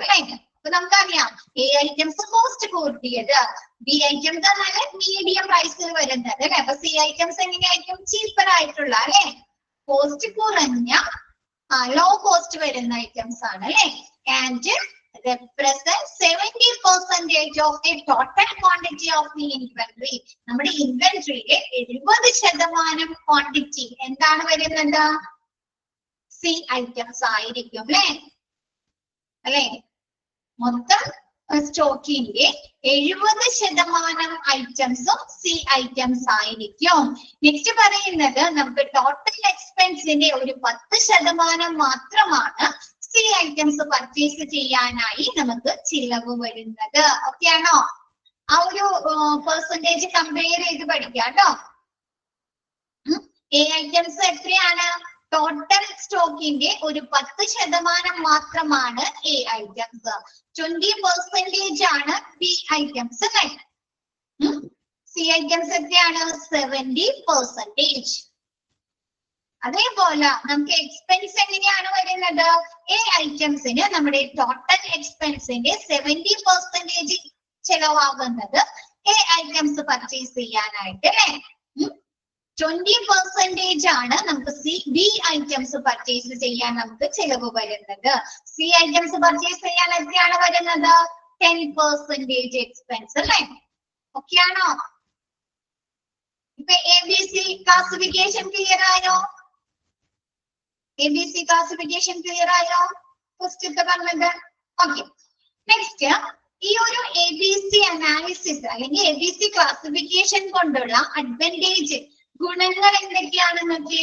Investment in inventories can be regulated and funds can be utilised in best possible manner. എന്താണ്? നമുക്ക് ഇൻവെന്ററിയുടെ നിക്ഷേപം നിയന്ത്രിക്കാനും നമ്മുടെ ഫണ്ടുകള് ഏറ്റവും മികച്ച രീതിയിൽ നമുക്ക് ഉപയോഗിക്കാനും സാധിക്കുന്നു അല്ലെ. നമുക്കറിയാം ABC ക്ലാസിഫിക്കേഷൻ അല്ലെങ്കിൽ ABC അനാലിസിസ് വെച്ച് കണ്ട് നമുക്ക് 70% മാത്രമാണ് എ ഐറ്റംസ് പർച്ചേസ് ചെയ്യാൻ ഉപയോഗിക്കേണ്ടത് അല്ലെ. 20% മാത്രമാണ് ബി ഐറ്റംസ് പർച്ചേസ് ചെയ്യാൻ ഉപയോഗിക്കേണ്ടത് അല്ലെ. അപ്പൊ നമുക്ക് ആ ഇൻവെന്ററിയുടെ നിക്ഷേപം നിയന്ത്രിക്കാൻ സാധിക്കുന്നുണ്ടോ? ഒരു 10% മാത്രം നമ്മൾ എ ഐറ്റംസ് പർച്ചേസ് ചെയ്ത് സ്റ്റോക്ക് ചെയ്യില്ലേ. 20% സാധനങ്ങൾ മാത്രം ബി ഐറ്റംസ് പർച്ചേസ് ചെയ്ത് സ്റ്റോക്ക് ചെയ്യും ആണോ? നമുക്ക് നിശ്ചിത ഒരു എമൗണ്ട് പറയുന്നില്ലേ, പെർസെന്റേജ്. ക്ലിയർ ആയില്ലേ? അപ്പൊ നമ്മ ആ ഒരു അളവിൽ മാത്രമേ ഈ സാധനങ്ങൾ പർച്ചേസ് ചെയ്ത് സ്റ്റോക്ക് ചെയ്യുള്ളൂ അല്ലെ. അപ്പൊ എന്താണ്? ഇൻവെന്ററിയുടെ നിക്ഷേപം നിയന്ത്രിക്കാനും നമ്മുടെ ഫണ്ടുകൾ അല്ലെ, നമുക്ക് കിട്ടുന്ന ഫണ്ടുകള് നമുക്ക് ഏറ്റവും മികച്ച രീതിയിൽ യൂസ് ചെയ്യാനും സാധിക്കുന്നുണ്ടോ?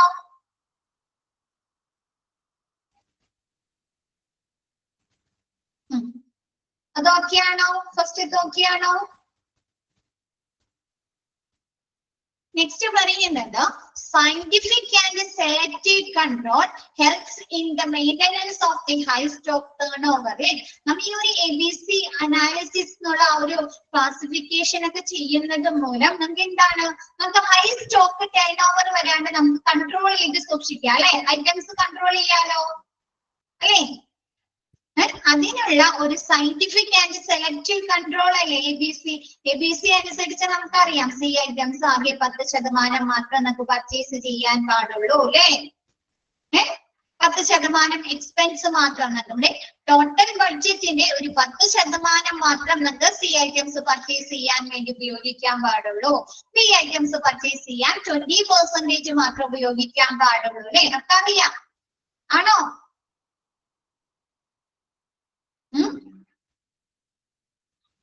അല്ലേ. അപ്പൊ എന്താണ്? ഉയർന്ന ടേൺ ഓവർ നിരക്ക് നമുക്ക് കുറയ്ക്കാലോ. നമുക്ക് ബെറ്റർ ആയ രീതിയിൽ കൺട്രോൾ ചെയ്ത് കൊണ്ടുപോകാം അല്ലെ. ഓരോ ഐറ്റംസ് ശരിയായ രീതിയിൽ നിയന്ത്രിച്ചു കൊണ്ടുപോകാനോ, ഉയർന്ന ടേൺ ഓവർ വരാതെ, ഉയർന്ന സ്റ്റോക്ക് വരാതെ അല്ലെ. ഐറ്റംസ് ഒക്കെ നമ്മ ഒന്നും നോക്കാതെ ഒരുപാട് പർച്ചേസ് ചെയ്യുകയാണെങ്കിൽ എങ്ങനെയാ വരുന്നത്? നമുക്ക് എക്സ്പെൻസ് കൂട്ടോ എക്സ്പെൻസ് കൂടോ? ഐറ്റംസ് നമ്മൾ പർച്ചേസ് ചെയ്യുന്നത് കൂടിയാലോ, ക്വാണ്ടിറ്റിയിൽ കൂടുതൽ സംഭവിച്ചാലോ കൂടും അല്ലേ? അപ്പൊ അങ്ങനെയൊന്നുമില്ലാതെ എന്താണ്, ഉയർന്ന ടേൺ ഓവർ നിരക്കിൽ ശാസ്ത്രീയവും തിരഞ്ഞെടുക്കപ്പെട്ടതുമായ നിയന്ത്രണം കൊണ്ടുവരാനായിട്ട് ഈ ഒരു ABC ക്ലാസിഫിക്കേഷൻ സഹായിക്കുന്നു. നെക്സ്റ്റ് പറയുന്നത് it helps in maintaining enough stock അല്ലെ, നമുക്ക് ആവശ്യത്തിന് സ്റ്റോക്ക് നിലനിർത്താലോ. A items 10%, B items 20%, C items 70%. Stock അങ്ങനെ നിലനിർത്താലോ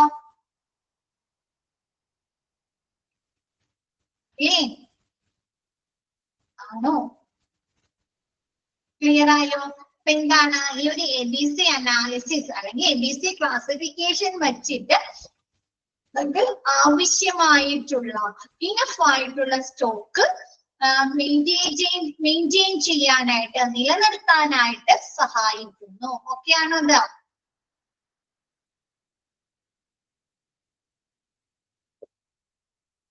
എല്ലാവർക്കും ഓക്കെ ആണോ? ഇത് മിസ് എടുത്ത ഭാഗം ക്ലാസിഫിക്കേഷൻ ABC അനാലിസിസ് അതുകൊണ്ടുള്ള അഡ്വാൻറ്റേജ് ഓക്കെ ആണോ? നെക്സ്റ്റ് പറയുന്നത് job summary of store keeper. Miss ഇംഗ്ലീഷിൽ മിസ് തന്നെയാണ് എടുക്കുന്നത്. നമുക്ക് ഈ ചാപ്റ്റർ ഒന്ന് തീർക്കണ്ടേ മക്കളെ? കുറെ ദിവസമായില്ലേ നമ്മൾ ഈ ചാപ്റ്റർ പഠിച്ചുകൊണ്ടിരിക്കണേ, തീർക്കണ്ടേ?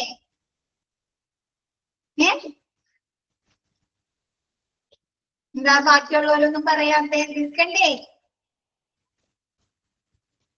ഓക്കെ. അപ്പൊ ഇന്ന് ഇംഗ്ലീഷിൽ നിങ്ങൾക്ക് മിസ് തന്നെയാണ് എടുക്കുന്നത്. ഒരു 5 മിനിറ്റ് നിങ്ങൾ റെസ്റ്റ് ചെയ്ത് നിങ്ങൾ വെള്ളമൊക്കെ കുടിച്ച് ഒന്ന് റിലാക്സ് ചെയ്തിട്ട് വാ. എന്നിട്ട് മിസ് ബാക്കി എടുക്കാം. 5 മിനിറ്റ് മിസ് ബ്രേക്ക് തരാം കേട്ടോ. മിസ് തന്നെയാണ് കേട്ടോ. അപ്പൊ 5 മിനിറ്റ് നിങ്ങൾക്ക് റെസ്റ്റ് ചെയ്തിട്ട് വാ, വെള്ളമൊക്കെ കുടിച്ച് ഒന്ന് റിലാക്സ് ചെയ്തിട്ട് വാ കേട്ടോ. എന്നിട്ട് മിസ് ബാക്കി കണ്ടിന്യൂ ചെയ്യാം. ഓക്കെ, പോവരുത് കേട്ടോ. ഓക്കെ.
ഓക്കെ, തുടങ്ങാം.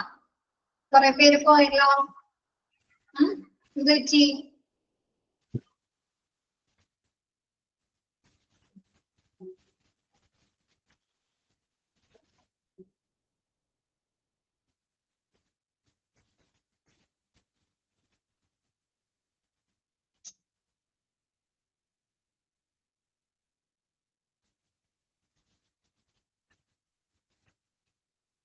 Next job summary of store keeper അല്ലെ. ജോബ് സ്റ്റോർ കീപ്പറിന്റെ ജോലികൾ അല്ലെ, റെസ്പോൺസിബിലിറ്റീസ് എന്തെല്ലാമാണ്. അപ്പൊ നോക്കിയേ, ഫസ്റ്റ് പറയുന്നത് keep receipt records and withdrawal of the stock room അല്ലെ. ഇതാണ് നമ്മുടെ സ്റ്റോക്ക് റൂമിലെ റെസീപ്റ്റുകള്, അവിടുത്തെ റെക്കോർഡ്സുകൾ അല്ലെ. നമ്മൾ ഫസ്റ്റ് തന്നെ റെക്കോർഡ്സുകൾ പറഞ്ഞല്ലോ, ഓർമ്മയുണ്ടോ? സ്റ്റോഴ്സിലെ ഡിഫറെന്റ് റെക്കോർഡ്സുകള്, ഡോക്യുമെന്റ്സുകൾ പഠിച്ചു, ഓർമ്മയുണ്ടോ? Purchase plan, purchase order, delivery challan, stores manual, purchase requisition, goods returned note എന്നൊക്കെ പറഞ്ഞിട്ട് ഓർമ്മയുണ്ടോ?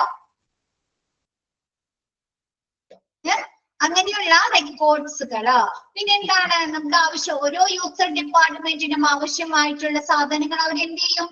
സ്റ്റോർ റൂമിൽ നിന്ന് വിഡ്രോ ചെയ്യോ, പിൻവലിക്കോ? ഐറ്റംസ് അല്ലേ, അവർക്ക് ഏതെങ്കിലും ഒരു പ്രോഡക്റ്റ് അല്ലെങ്കിൽ ഏതെങ്കിലും ഒരു ഐറ്റംസ് ആവശ്യമായി വന്നിട്ടുണ്ടെങ്കിൽ അവർ എവിടെ നിന്നാണ് ഐറ്റംസ് എടുക്കുന്നത്? സ്റ്റോർ റൂമിൽ നിന്നല്ലേ. അപ്പൊ എന്താണ് അങ്ങനെയുള്ള വിഡ്രോവൽസ്, റെക്കോർഡ്സുകൾ അല്ലെ, നമ്മുടെ സ്റ്റോർ റൂമുമായി ബന്ധപ്പെട്ടിട്ടുള്ള റെക്കോർഡ്സുകള്. പിന്നെ സ്റ്റോക്ക് റൂമിലെ റെസിപ്റ്റുകളൊക്കെ കീപ്പ് ചെയ്യുക എന്നുള്ളത്, നിയന്ത്രിക്കുക എന്നുള്ളത് നമ്മുടെ സ്റ്റോർ കീപ്പറുടെ റെസ്പോൺസിബിലിറ്റി ആണ്. നെക്സ്റ്റ് പറയുന്നത് receive, unload and shelf supplies അല്ലെ. എന്താണ് നമ്മൾ പർച്ചേസ് ചെയ്ത സാധനങ്ങള് നമ്മുടെ സപ്ലയേഴ്സ് അല്ലെങ്കിൽ വെൻഡേഴ്സ് കൊണ്ട് തരുമ്പോൾ അത് റിസീവ് ചെയ്യണ്ടേ, അത് സ്വീകരിക്കുക, അത് അൺലോഡ് ചെയ്യുക, അത് ശരിയായ രീതിയിൽ ഷെൽഫ് സ്റ്റോറേജ് നടത്തുക എന്നുള്ളത് സ്റ്റോർ കീപ്പറുടെ റെസ്പോൺസിബിലിറ്റി ആണ് അല്ലെ. നമ്മുടെ വീട്ടില് സാധനങ്ങൾ മേടിച്ചിട്ടുണ്ടെങ്കിൽ അത് പല കണ്ടെയ്നേഴ്സിലാക്കി സൂക്ഷിച്ചു വെക്കുക, പല ഷെൽഫുകളിലാക്കി സൂക്ഷിച്ചു വെക്കുക എന്നുള്ളത് ആരുടെ ഡ്യൂട്ടിയാണ്? അമ്മമാരുടെ ഡ്യൂട്ടിയാണ് അല്ലേ. അമ്മമാരല്ലേ ചെയ്തു വെക്കുന്നത്. അതേപോലെ എന്താണ് നമ്മ ഹോസ്പിറ്റലിലേക്ക് ആവശ്യമായിട്ടുള്ള സാധനങ്ങള്, ഓർഡർ കൊടുത്ത സാധനങ്ങള് അത് റിസീവ് ചെയ്യുക, അത് അൺലോഡ് ചെയ്യുക, അത് ശരിയായ രീതിയിൽ സെൽഫ് സ്റ്റോറേജിന്, സപ്ലൈസിന് ആവശ്യമായിട്ടുള്ള രീതിയിൽ സെൽഫ് സ്റ്റോറേജ് നടത്തുക എന്നുള്ളത് സ്റ്റോർ കീപ്പറുടെ ഡ്യൂട്ടിയാണ്. നെക്സ്റ്റ് പറയുന്നത് do other stock related duties. നമ്മുടെ സ്റ്റോക്കുമായി ബന്ധപ്പെട്ടിട്ടുള്ള മറ്റു ജോലികൾ എന്താണ്? ദാറ്റ് ഇൻക്ലൂഡ്സ് റിട്ടേണിംഗ് അല്ലെ. ചില ഐറ്റംസ് ഒക്കെ എന്താണ് ഡാമേജ് വന്നിട്ടുണ്ട് അല്ലെങ്കിൽ എന്തെങ്കിലും കംപ്ലൈന്റ് വന്നിട്ടുണ്ടെങ്കിൽ അതെന്ത് ചെയ്യും? നമ്മുടെ സപ്ലയേഴ്സിനെ തിരിച്ചയക്കുമല്ലോ, റിട്ടേൺ ചെയ്യും അല്ലെ. അപ്പൊ അങ്ങനെയുള്ള റിട്ടേണിങ്, പാക്കിങ്, പ്രൈസിങ്, സപ്ലൈസിന് ആവശ്യമായിട്ടുള്ള ലേബലിംഗ് ചെയ്യുക, അങ്ങനെയുള്ള കാര്യങ്ങളൊക്കെ ആരാ ചെയ്യുന്നത്? സ്റ്റോർ കീപ്പർ ആണ്. ഓക്കെ ആണോ? ഇതൊക്കെ പറയണ്ടല്ലോ, പാക്കിങ്, പ്രൈസിങ് ഒന്നും പറയണ്ടല്ലോ, അതൊക്കെ നമുക്ക് അറിയാവുന്ന കാര്യങ്ങളാണ് അല്ലെ. പാക്ക് ചെയ്യാം, അതിനാവശ്യമായിട്ടുള്ള വിലയൊക്കെ ഇട്ട് പ്രൈസ് ചെയ്യുക, അത് ശരിയായ രീതിയിൽ പ്രോപ്പറായ രീതിയിൽ ലേബൽ ചെയ്യുക എന്നുള്ളത് നമ്മുടെ സ്റ്റോർ കീപ്പറിന്റെ ഡ്യൂട്ടിയാണ്. നെക്സ്റ്റ് പറയുന്നത് analyse deliveries for damage or discrepancies and report those into accounting for reimbursement and record keeping അല്ലെ. നമുക്ക് വന്നിട്ടുള്ള സാധനങ്ങൾ ഇപ്പൊ നമ്മൾ പർച്ചേസ് ഓർഡർ കൊടുത്തിട്ട് നമുക്ക് വന്നിരിക്കുന്ന സാധനങ്ങളിൽ ചിലത് എന്ത് വരാം? ഡാമേജ് വന്നിട്ടുണ്ടാവും അല്ലെ. ചിലത് പൊരുത്തക്കേടുകൾ, ചിലപ്പോ നമ്മൾ കൊടുത്ത ഓർഡറിൽ കൂടുതൽ വരാം, അല്ലെങ്കിൽ കൊടുത്ത ഓർഡറിൽ കുറവ് വരാമോ, അങ്ങനെയുള്ള ഡിസ്ക്രിപ്പൻസീസ്, പൊരുത്തക്കേടുകൾ വരാം അല്ലെ. മനസ്സിലാകുന്നുണ്ടോ? അപ്പൊ അങ്ങനെയുള്ള കാര്യങ്ങള് റിപ്പോർട്ട് ചെയ്യുകയും കൂടാതെ എന്താണ് report those to accounting for reimbursement അല്ലെ. ഇപ്പൊ എന്തെങ്കിലും സാധനങ്ങൾ ഡാമേജ് വന്നിട്ടുണ്ട്, അല്ലെങ്കിൽ എന്തെങ്കിലും കംപ്ലൈന്റ് വന്നിട്ടുണ്ട്, അല്ലെങ്കിൽ നമ്മൾ പറഞ്ഞ ക്വാണ്ടിറ്റിയിൽ കൂടുതൽ വന്നിട്ടുണ്ടെങ്കിൽ നമുക്കത് റിട്ടേൺ ചെയ്യുമ്പോൾ നമുക്ക് തിരിച്ചടവ്, നമുക്ക് ആ ഒരു പേയ്മെന്റ് നമുക്ക് അവർ റിട്ടേൺ ചെയ്യോ? അതല്ലെങ്കിൽ നമുക്ക് എന്താണ് അതിന് വേണ്ട പുതിയ പ്രോഡക്റ്റുകൾ തരും അല്ലേ? അങ്ങനെയല്ലേ? നമ്മളിപ്പോ മീഷോന്ന് ഫ്ലിപ്കാർട്ടിൽ നിന്നൊക്കെ സാധനങ്ങൾ വാങ്ങിച്ചിട്ട് ചിലപ്പോ അതിന് എന്തെങ്കിലും കംപ്ലൈന്റ് ഉണ്ടെങ്കിൽ റിട്ടേൺ ചെയ്യും. ചിലപ്പോ നമുക്ക് എന്ത് ചെയ്യും, ക്യാഷ് റീബാക്ക് ചെയ്യും. അതല്ലെങ്കിൽ അവരെന്ത് ചെയ്യാം, നമുക്ക് വേറൊരു പ്രോഡക്റ്റ് എടുക്കാലോ, സെയിം പ്രോഡക്റ്റിന്റെ വേറെ എടുക്കാം അല്ലെ?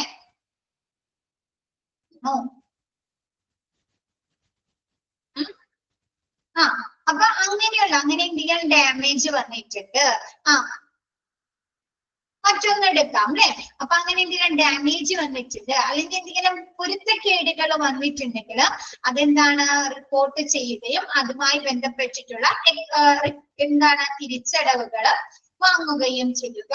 ആൻഡ് റെക്കോർഡ് കീപ്പിംഗ് കൂടാതെ റെക്കോർഡുകൾ, ഇതുമായി ബന്ധപ്പെട്ടിട്ടുള്ള റെക്കോർഡുകൾ സൂക്ഷിക്കുകയും ചെയ്യുക.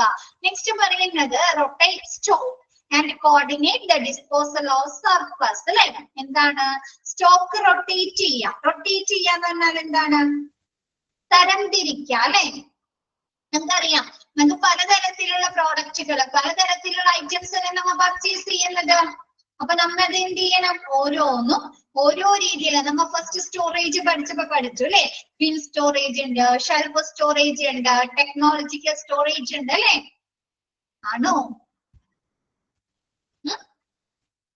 അപ്പൊ എന്താണ്, ഓരോന്നും വ്യത്യസ്ത രീതികളിലായിരിക്കും അല്ലെ സ്റ്റോർ ചെയ്യേണ്ടത്. അപ്പൊ അങ്ങനെയുള്ള സ്റ്റോക്ക് റൊട്ടേഷൻ നടത്തുക. പിന്നെ എന്താണ്, നമുക്ക് മിച്ചം വരുന്നത് അല്ലെങ്കിൽ എന്തെങ്കിലും ചീത്തയായി പോയിട്ടുണ്ട്, അല്ലെങ്കിൽ എന്തെങ്കിലും ഡാമേജ് വന്നിട്ടുണ്ട്, അല്ലെങ്കിൽ എന്തെങ്കിലും എക്സ്പയറി വന്നിട്ടുണ്ടെങ്കിൽ അങ്ങനെയുള്ള കാര്യങ്ങള് ഡിസ്പോസ് ചെയ്യുക അല്ലെ, നിർമ്മാർജ്ജനം ചെയ്യുകയൊക്കെ ചെയ്യുക. ഓക്കെ ആണോ?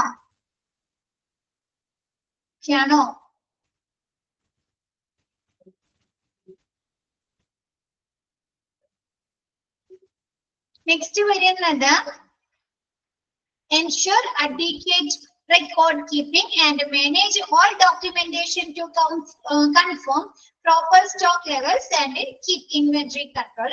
എന്താണ് നമ്മുടെ ആവശ്യമായിട്ടുള്ള, നമ്മുടെ സ്റ്റോറിലേക്ക് ആവശ്യമായിട്ടുള്ള എല്ലാ റെക്കോർഡ്സുകളും സൂക്ഷിക്കുകയും എല്ലാ ഡോക്യുമെന്റേഷൻ പ്രോപ്പർ ആയിട്ടുള്ള സ്റ്റോക്ക് നിലനിർത്തുന്നതിന് വേണ്ടി, ഉറപ്പാക്കുന്നതിന് വേണ്ടി അതുമായി ബന്ധപ്പെട്ടിട്ടുള്ള എല്ലാ ഡോക്യുമെന്റേഷൻസും മാനേജ് ചെയ്യുകയും ഇൻവെന്ററി കൺട്രോൾ അല്ലെ, നമ്മുടെ സ്റ്റോക്ക് കൺട്രോള് നിലനിർത്തുകയും ചെയ്യുക. നമുക്കറിയാം നമ്മുടെ ഹോസ്പിറ്റലിന്റെ പ്രവർത്തനങ്ങൾ തുടർച്ചയായിട്ടുള്ള കണ്ടിന്യൂസ് ആയിട്ടുള്ള പ്രവർത്തനങ്ങൾക്ക് ഇത്ര ലെവലിലെ സ്റ്റോക്കുകൾ വേണമെന്നുണ്ട് അല്ലെ? ഓരോന്നും അല്ലേ? ഇപ്പൊ എമർജൻസി ഡ്രഗ്സുകള്, എക്യുപ്മെന്റുകള്, നോർമൽ ഡ്രഗ്സുകള്, അവിടത്തേക്ക് ആവശ്യമായിട്ടുള്ള റിസോഴ്സുകൾ അല്ലെ? അപ്പൊ എല്ലാ ഇൻവെന്ററീസും എല്ലാ സ്റ്റോക്കുകളും ശരിയായ രീതിയിൽ ആ ഒരു സ്റ്റോക്ക് റൂമിൽ അല്ലെങ്കിൽ ആ ഒരു സ്റ്റോർ റൂമിൽ നിലനിർത്തുക എന്നുള്ളത് നമ്മുടെ സ്റ്റോർ കീപ്പറുടെ റെസ്പോൺസിബിലിറ്റിയാണ്. ഓക്കെയാണോ? നമ്മുടെ ഹോസ്പിറ്റലിലെ കണ്ടിന്യൂസ് ആയിട്ടുള്ള പ്രവർത്തനങ്ങൾക്ക് ആവശ്യമായിട്ടുള്ള സ്റ്റോക്ക് ലെവലുകൾ സ്ഥിരീകരിക്കുകയും ഇൻവെന്ററി നിയന്ത്രണം നടത്തുന്നതിന് വേണ്ട റെക്കോർഡ്സുകൾ സൂക്ഷിക്കുക, ഡോക്യുമെന്റേഷൻ സൂക്ഷിക്കുകയും പിന്നെന്താണ് ഹോസ്പിറ്റലിലെ നമ്മുടെ സ്റ്റോർ റൂമിലെ എല്ലാ റെക്കോർഡ്സുകളും സൂക്ഷിക്കേണ്ടതും അതുമായി ബന്ധപ്പെട്ടിട്ടുള്ള എല്ലാ റെക്കോർഡ്സുകളും സൂക്ഷിക്കേണ്ടത് നമ്മുടെ സ്റ്റോർ കീപ്പറാണ്. നെക്സ്റ്റ് പറയുന്നത് coordinate the handling of freight, the movement of equipment and necessary minor repairs. നമുക്ക് വരുന്ന ഫ്രൈറ്റ് എന്ന് പറഞ്ഞാൽ ചരക്കുകൾ, നമ്മുടെ ഹോസ്പിറ്റലിലേക്ക് വരുന്ന ചരക്കുകൾ എന്ന് പറഞ്ഞാൽ എന്താണ്, അവിടത്തേക്ക് ആവശ്യമായിട്ടുള്ള മെറ്റീരിയൽസ്, ഐറ്റംസ്, പ്രോഡക്ട്സുകളൊക്കെയാണ് അല്ലേ? ആണോ? അപ്പൊ അങ്ങനെയുള്ള ചരക്കുകള്, മെറ്റീരിയൽസ് കൈകാര്യം ചെയ്യുകയും പിന്നെ എന്താണ് എക്യുപ്മെന്റുകളുടെ മൂവ്മെന്റ്, പിന്നെ ആ എക്യുപ്മെന്റുകളുടെ മൈനർ ആയിട്ടുള്ള റിപ്പയേഴ്സുകളൊക്കെ കൈകാര്യം ചെയ്യേണ്ടത്, നിയന്ത്രിക്കേണ്ടത് നമ്മുടെ സ്റ്റോർ കീപ്പറാണ്. ഇപ്പൊ എന്തെങ്കിലും എക്യുപ്മെന്റ്, ഏതെങ്കിലും യൂസർ ഡിപ്പാർട്ട്മെന്റിലേക്ക് ആവശ്യമായിട്ടുള്ള ഒരു എക്യുപ്മെന്റ് വാങ്ങിയിട്ടുണ്ട്, അപ്പൊ ആ ഒരു യൂസർ ഡിപ്പാർട്ട്മെന്റിലേക്ക് അത് എത്തിച്ചു കൊടുത്താൽ മതിയോ? ഇമ്പോർട്ടന്റ് ആണ് കേട്ടോ, നോക്കുക കേട്ടോ, ഇമ്പോർട്ടന്റ് ആണ്. Job summary of storekeeper. അപ്പൊ അങ്ങനെയുള്ള അങ്ങനെയുള്ള മൂവ്മെന്റ് എക്യുപ്മെന്റുകൾ പർച്ചേസ് ചെയ്ത് കഴിഞ്ഞാൽ അത് യൂസർ ഡിപ്പാർട്ട്മെന്റിലേക്ക് എത്തിച്ചു കൊടുക്കുക. അത് വാങ്ങിച്ച് നമ്മുടെ സ്റ്റോർ റൂമിൽ വെറുതെ സ്റ്റോർ ചെയ്ത് വെച്ചാൽ മതിയോ? യൂസർ ഡിപ്പാർട്ട്മെന്റിന് എത്തിച്ചു കൊടുക്കണം അല്ലെ, ഫാക്ടറിയിലേക്ക് അല്ലെങ്കിൽ ലാബിലേക്ക് ആവശ്യമായിട്ടുള്ള ഒരു എക്യുപ്മെന്റ് പർച്ചേസ് ചെയ്താൽ അത് അങ്ങോട്ട് എത്തിച്ചു കൊടുക്കണ്ടേ? അപ്പൊ അങ്ങനെയുള്ള മൂവ്മെന്റ്, പിന്നെ എന്തെങ്കിലും മൈനർ റിപ്പയേഴ്സ്, ഏതെങ്കിലും ഒരു സെക്ഷനിൽ എന്തെങ്കിലും ഒരു മൈനർ റിപ്പയേഴ്സ് പറഞ്ഞിട്ടുണ്ടെങ്കിൽ അതിന്റെയുള്ള കാര്യങ്ങളൊക്കെ നടത്തേണ്ടത് നമ്മുടെ സ്റ്റോക്ക് കീപ്പർ ആണ്. നെക്സ്റ്റ് പറയുന്നത് ഫിൽഫറേജസ് ആൻഡ് വേസ്റ്റേജ് ഇൻ ഹോസ്പിറ്റൽസ്. നമ്മുടെ ഹോസ്പിറ്റലിൽ ഏതൊക്കെ രീതിയിൽ മെറ്റീരിയൽസ് അല്ലെങ്കിൽ റിസോഴ്സുകൾ കളവ് സംഭവിക്കാം അല്ലെങ്കിൽ വേസ്റ്റേജ് സംഭവിക്കാം, പല രീതിയിൽ പറ്റാം അല്ലെ. അപ്പൊ എന്താണ് കോസസ്, കാരണങ്ങൾ നോക്കിയേ.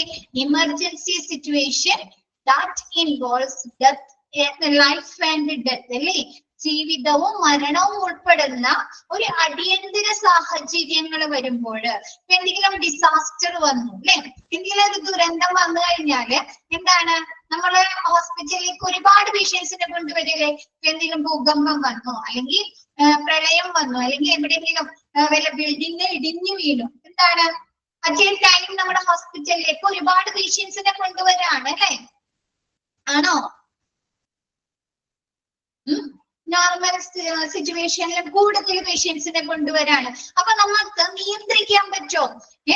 ചിലപ്പോ മിക്കവരും തിരക്ക് അനുഭവപ്പെടും അല്ലെ, മിക്കവരും ചിലപ്പോ മരണത്തിനും ജീവിതത്തിനും ഇടയിലായിരിക്കും അല്ലെ അവരുടെ സിറ്റുവേഷൻ അല്ലെ.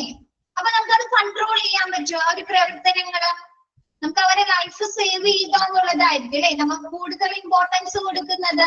അപ്പൊ അങ്ങനെയുള്ള സാഹചര്യങ്ങളെ നമുക്ക് വേസ്റ്റേജ് വരാലോ, റിസോഴ്സുകൾക്ക് വേസ്റ്റേജ് സംഭവിക്കാം അല്ലേ. ഓക്കെയാണത്. ജീവിതവും മരണവും ഉൾപ്പെടുന്ന അടിയന്തര സാഹചര്യങ്ങൾ വരുമ്പോൾ നെക്സ്റ്റ് പറയുന്നത് urgent attention to patient that involves swift use of materials. നമുക്ക് ഒരാളെ സേവ് ചെയ്യാനായിട്ട് ദ്രുതഗതിയുള്ള സ്വിഫ്റ്റ് യൂസ്, അതായത് പെട്ടെന്ന് മെറ്റീരിയൽസ് ഉപയോഗിക്കുമ്പോൾ നമുക്ക് വേസ്റ്റേജ് സംഭവിക്കാം അല്ലെ. നമുക്ക് കുറച്ചുകൂടെ കണ്ടോടത്ത് കൂടുതൽ ഉപയോഗിക്കാം അല്ലെ, പെട്ടെന്ന് ആ ഒരു തിരക്കില് അല്ലേ. നമ്മുടെ വീട്ടില് രാവിലെ കുട്ടികൾ പോണവർക്കറിയാം, സ്കൂളിൽ പോകുന്ന ആ ഒരു സമയത്തുള്ള തിരക്ക് നമ്മൾ സാധാരണ നോർമൽ ചെയ്യുന്നത് പോലെ ആയിരിക്കോ നമ്മ കിച്ചണില് ജോലി ചെയ്യുന്നത്? തിരക്കായിരിക്കും അല്ലേ, തിരക്കായിരിക്കും. അപ്പൊ നമുക്ക് പല രീതിയിൽ വേസ്റ്റേജ് സംഭവിക്കാലോ. ചിലപ്പോ കടുക് കൂടിപ്പോവും, വെളിച്ചെണ്ണ കൂടിപ്പോവും അല്ലേ, അല്ലേ ചെയ്യുന്നവർക്ക് അറിയാം. അപ്പൊ അതേപോലെ എന്താണ് നമ്മുടെ ഒരു രോഗിക്ക് അടിയന്തര ശ്രദ്ധ കൊടുക്കേണ്ട സാഹചര്യത്തില് നമ്മ മെറ്റീരിയല് ദ്രുതഗതിയില് പെട്ടെന്ന് ഉപയോഗിക്കുമ്പോൾ വേസ്റ്റേജ് സംഭവിക്കാം അല്ലേ. ഓക്കെ ആണോ?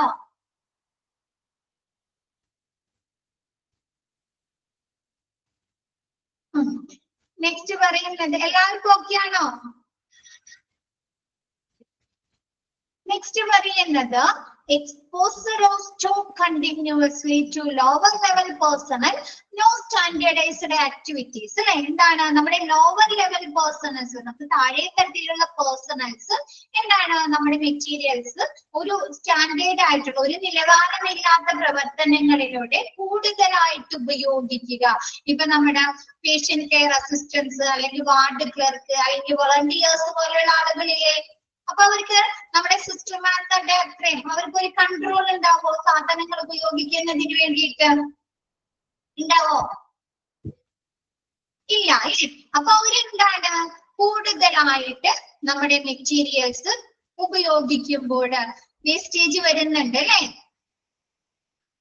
കൺസ്ട്രക്ഷൻ മിസ് പറഞ്ഞോ?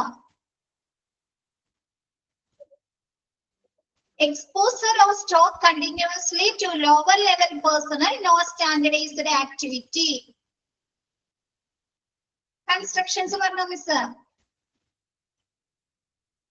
എന്താണ്? ഓക്കെ, എന്താണ്? ഓക്കെ, എന്താണ് നമ്മുടെ താഴെത്തട്ടിലുള്ള ലോ ലെവലിൽ വരുന്ന ആളുകള്, വർക്ക് ചെയ്യുന്ന സ്റ്റാഫുകള് ഒരു നിലവാരമില്ലാത്ത, ഒരു സ്റ്റാൻഡേർഡ് ഇല്ലാത്ത പ്രവർത്തനങ്ങളിലൂടെ നമ്മുടെ മെറ്റീരിയൽസ് അല്ലെങ്കിൽ നമ്മുടെ റിസോഴ്സുകൾ ഒരുപാട് ഉപയോഗിക്കുക. ഓക്കെയാണോ ഇത്? നെക്സ്റ്റ് പറയുന്നത് ടു മെനി ഓട്ടോണോമസ് യൂണിറ്റ്സ് അല്ലെ. നമ്മുടെ ഓരോ യൂണിറ്റിന്റെ ഇടയിലും ഒരുപാട് ഓട്ടോണോമസ് യൂണിറ്റ്സുകൾ വരാം, സ്വയംഭരണ യൂണിറ്റുകൾ. അപ്പൊ എന്താണ്, നമുക്ക് ഇങ്ങനെ ഒരുപാട് ഒരു യൂണിറ്റിന്റെ അണ്ടറിൽ തന്നെ ഒരുപാട് യൂണിറ്റുകൾ വന്നു കഴിഞ്ഞാല് നമുക്ക് എല്ലാവരുടെ പ്രവർത്തനങ്ങളും കൺട്രോൾ ചെയ്യാൻ പറ്റുമോ, നിയന്ത്രിക്കാൻ പറ്റുമോ? അറ്റ് എ ടൈം നമുക്ക് ശ്രദ്ധ കൊടുക്കാൻ പറ്റുമോ? ഇല്ല അല്ലെ. അപ്പൊ അവിടെ എന്ത് വരാം, കളവും നടക്കാം, വേസ്റ്റേജും സംഭവിക്കാം അല്ലെ. മെറ്റീരിയൽസിന്റെ കളവും നടക്കാം, വേസ്റ്റേജും സംഭവിക്കാം അല്ലെ. ഒരു യൂണിറ്റ്സിന്റെ അണ്ടറിൽ തന്നെ ഒരുപാട് ഓട്ടോണോമസ് യൂണിറ്റ്സ്, സ്വയംഭരണ ഒരുപാട് യൂണിറ്റ്സുകൾ വരുമ്പോൾ ഒക്കെയാണ് അത്. അപ്പൊ നമുക്ക് എല്ലാ യൂണിറ്റ്സിന്റെ പ്രവർത്തനങ്ങളും കൺട്രോൾ ചെയ്യാൻ പറ്റില്ല അല്ലെ. നെക്സ്റ്റ് പറയുന്നത് involvement of more departments in comprehensive administration. Department എന്നാണോ കിടക്കുന്നത്? ഡെപ്സ് എന്നാണോ ഡിപ്പാർട്ട്മെന്റ് എന്നാണോ കിടക്കുന്നത്?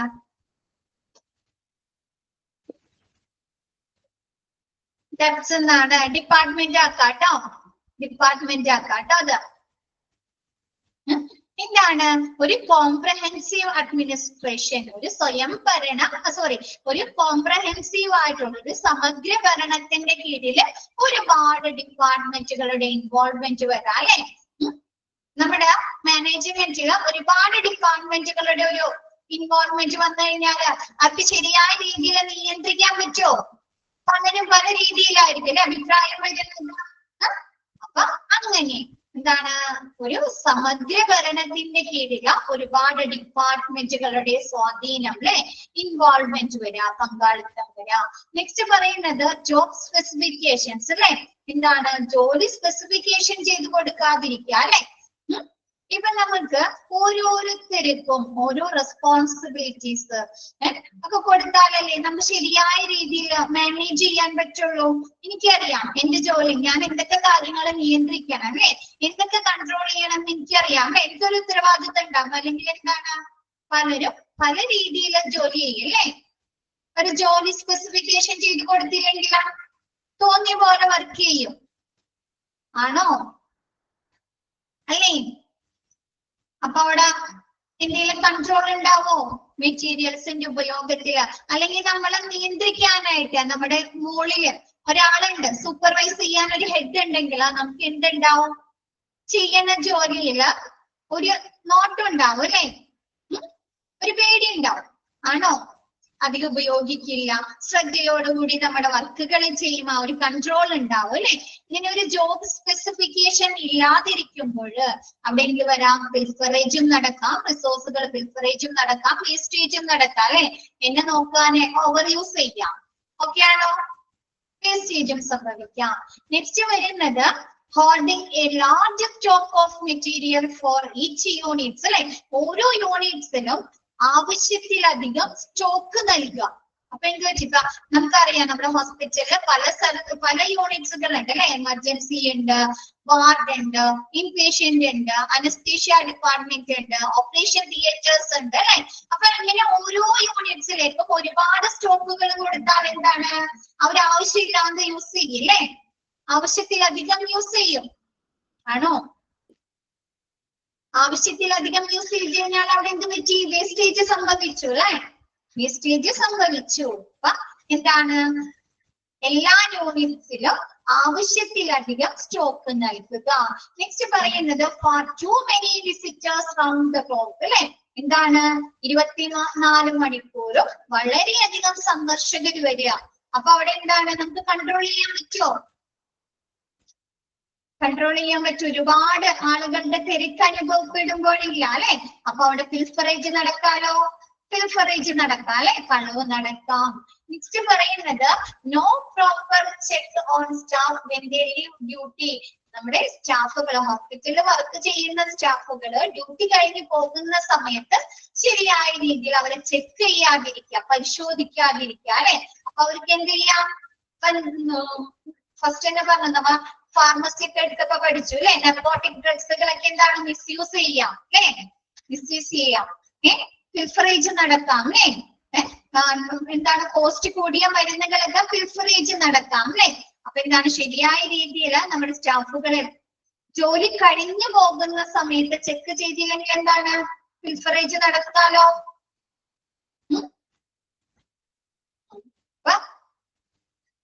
ഓക്കെ ആണോ അത്? ഡ്യൂട്ടി ജോലി കഴിഞ്ഞു പോകുന്ന സമയത്ത് നമ്മുടെ സ്റ്റാഫുകളെ ശരിയായ രീതിയിൽ പരിശോധിക്കാതിരിക്കാം. ആക്ച്വൽ ഷോർട്ടേജ് ഇൻ മാർക്കറ്റില് ആ ഒരു ഐറ്റംസിന് ഷോർട്ടേജ് സംഭവിക്കാം. അപ്പൊ എന്ത് പറ്റും? ക്ഷാമം നേരിടുമ്പോൾ ആ ഒരു പ്രോഡക്റ്റിന് ക്ഷാമം നേരിടുന്ന സമയത്ത് സിനിമയിലൊക്കെ കാണിക്കാറുണ്ട്, മറച്ചു വെക്കുന്നത് കാണിച്ചിട്ടുണ്ടോ? ഹോസ്പിറ്റലിൽ വർക്ക് ചെയ്യുന്ന സ്റ്റാഫുകള് റിസോഴ്സുകൾ മറച്ചു വെക്കുന്നത് കാണിക്കാറില്ലേ മാർക്കറ്റിൽ അങ്ങനെ ഒരു ക്ഷാമം നേരിടുന്ന സമയത്ത്?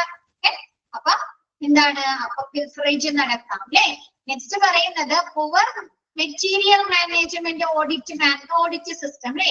നമ്മുടെ മെറ്റീരിയൽ മാനേജ്മെന്റ് പുവർ ആയിട്ടുള്ളതാണ്, ശരിയായ രീതിയിലുള്ളതാണ്, അല്ലെങ്കിൽ ശരിയായ രീതിയിലുള്ള ഒരു ഓഡിറ്റ് സിസ്റ്റം അല്ലെ, നിയന്ത്രിക്കാനുള്ള ഒരു ഓഡിറ്റ് സിസ്റ്റം ഇല്ലെങ്കിൽ അവിടെ എന്ത് നടക്കാം? ഫിൽട്രേജും വേസ്റ്റേജും സംഭവിക്കാം അല്ലെ. നമ്മുടെ മെറ്റീരിയൽസ് മാനേജ്മെന്റ് ശരിയായ രീതിയിലല്ല, പുവർ ആയിട്ടുള്ളതാണെങ്കിൽ അല്ലെ, ആണോ? എല്ലാ ഡിപ്പാർട്ട്മെന്റും കൂടുതൽ എഫക്റ്റീവ് ആവുമ്പോഴും എഫിഷ്യന്റ് ആവുമ്പോഴല്ലേ അവര് കൺട്രോൾ വരുന്നത് അല്ലെ, എഫിഷ്യന്റ് ആയ രീതിയിൽ അല്ലെ. അതല്ല പുവർ ആണെങ്കിൽ എന്താണ്? അവിടെ പ്രോപ്പർ കൺട്രോളിങ് വരോ, നിയന്ത്രണം വരോ അല്ലെ? തോന്നിയ പോലെ സാധനങ്ങൾ ഓരോ ഡിപ്പാർട്ട്മെന്റിലും കൊടുക്കും അല്ലെ, അവർക്ക് തോന്നിയ പോലെ അവർ പർച്ചേസ് ചെയ്യും, പർച്ചേസ് ഓർഡർ കൊടുക്കും അല്ലെ. അപ്പൊ അങ്ങനെയുള്ള ഒരു poor material management and audit system. Next പറയുന്നത് too many hospital staff remaining in the same compound. ഒരു കോമ്പൗണ്ടിൽ തന്നെ ഒരുപാട് സ്റ്റാഫുകള് റിമൈൻ ചെയ്യാൻ അവശേഷിക്കുക. ഒരുപാട് സ്റ്റാഫുകൾ ഉണ്ടാവണം. നമുക്ക് ആവശ്യത്തിൽ കൂടുതൽ സ്റ്റാഫുകൾ വന്നു കഴിഞ്ഞാൽ എന്താണ്? അവിടെ ഒരു കൺട്രോൾ ഉണ്ടാവോ? സ്റ്റാഫുകളുടെ ഇടയിൽ തന്നെ കൺട്രോൾ ഉണ്ടാവോ? ഇല്ല അല്ലെ. നെക്സ്റ്റ് പറയുന്നത് അപ്പൊ അവിടെ വേസ്റ്റേജും പിൽഫറേജും നടക്കാം അല്ലെ. നെക്സ്റ്റ് പറയുന്നത് inadequate workforce to document expenditure and revenue accurately. നമ്മൾക്ക് കൃത്യമായിട്ടുള്ള വരവ് ചെലവ് കണക്കുകൾ രേഖപ്പെടുത്താനുള്ള വർക്ക് ഫോഴ്സ് ഇല്ലാതിരിക്കുക അല്ലെ. അപ്പോഴും അവിടെ എന്താണ്? കളവ് നടക്കാം അല്ലെ. നമ്മുടെ വരവ് ചെലവ് കണക്കുകൾ ശരിയായ രീതിയിൽ രേഖപ്പെടുത്തിയാലല്ലേ നമുക്ക് അറിയാൻ പറ്റുള്ളൂ എത്ര എക്സ്പെൻസ് ആയി അല്ലേ. അപ്പൊ എന്താണ്? നമ്മുടെ വരവ് ചെലവ് കണക്കുകള് കൃത്യമായിട്ട് രേഖപ്പെടുത്താനുള്ള വർക്ക് ഫോഴ്സ് ഇല്ലാതിരിക്കുക, സ്റ്റാഫുകള് ഇല്ലാതിരിക്കുക.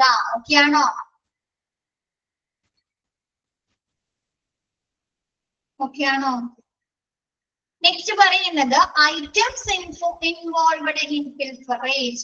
ഐറ്റംസ് എന്നാണോ MS എന്നാണോ ഐറ്റംസ് എന്നാണോ? MS ആണ്. ഐറ്റംസ് എന്നാക്കാം കേട്ടോ.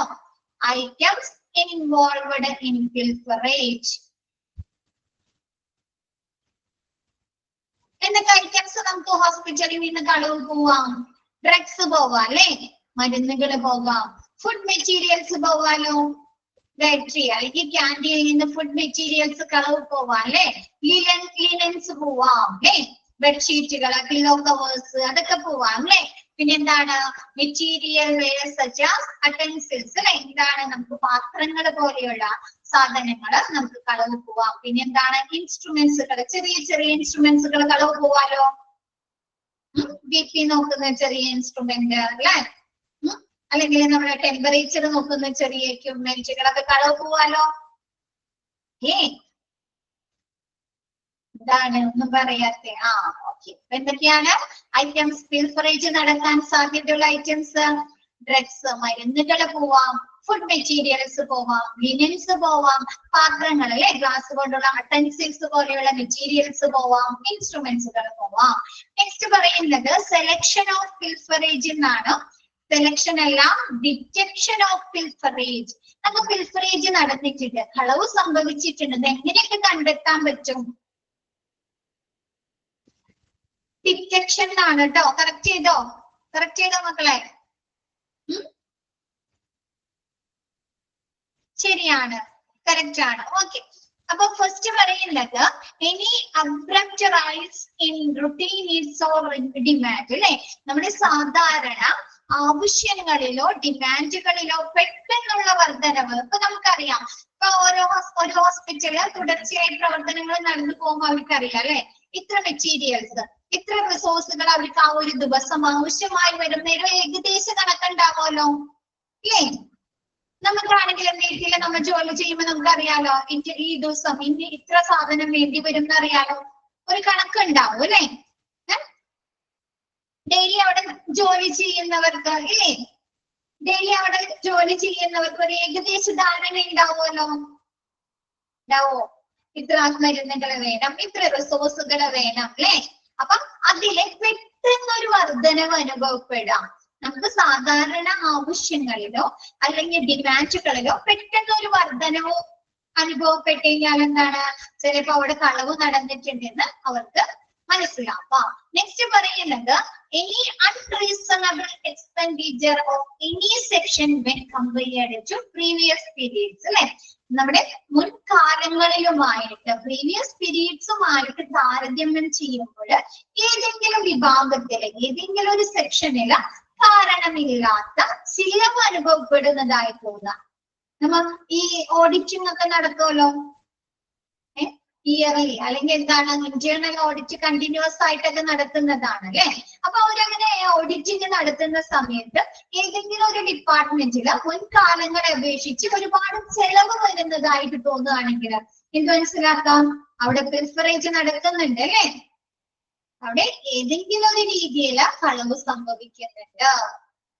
ഓക്കെയാണോ? രണ്ടും ഓക്കെയാണോ?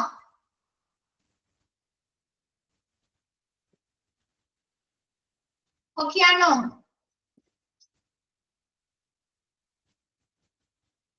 നെക്സ്റ്റ് പറയുന്നത് ഏരിയ ഓഫ് പിൽഫറേജ് അല്ലെ. നമുക്ക് പിൽഫറേജ് സെക്കൻഡ് പോയിന്റ് എന്ന് പറഞ്ഞാല് നമ്മൾ ഈ ഓഡിറ്റിങ്ങോ അല്ലെങ്കിൽ എന്തെങ്കിലും അങ്ങനെയുള്ള പ്രവർത്തനങ്ങൾ നടത്തുന്ന സമയത്ത് മുൻകാലങ്ങളിലെ അപേക്ഷിച്ച് ഏതെങ്കിലും ഒരു ഡിപ്പാർട്ട്മെന്റിലോ അല്ലെങ്കിൽ ഏതെങ്കിലും ഏരിയാസിലോ എന്താണ് എക്സ്പെൻസ് കൂടുതലായിട്ട് തോന്നുക, ചിലവ് കൂടുതലായി ഒരു കാരണമില്ലാതെ അവർക്ക് ചിലവ് കൂടുതലായി വന്നതായി തോന്നുക. ഇപ്പൊ എന്താണ്, ഇപ്പൊ ചിലപ്പോ അവര് പൈസ വെട്ടിച്ചതായിരിക്കാം, അല്ലെങ്കിൽ വേറെ എന്തെങ്കിലും രീതിയിൽ അവര് റിസോഴ്സുകൾ മറിച്ചു വിറ്റതായിരിക്കാം അല്ലേ? ആണോ? മനസ്സിലാകുന്നുണ്ടോ?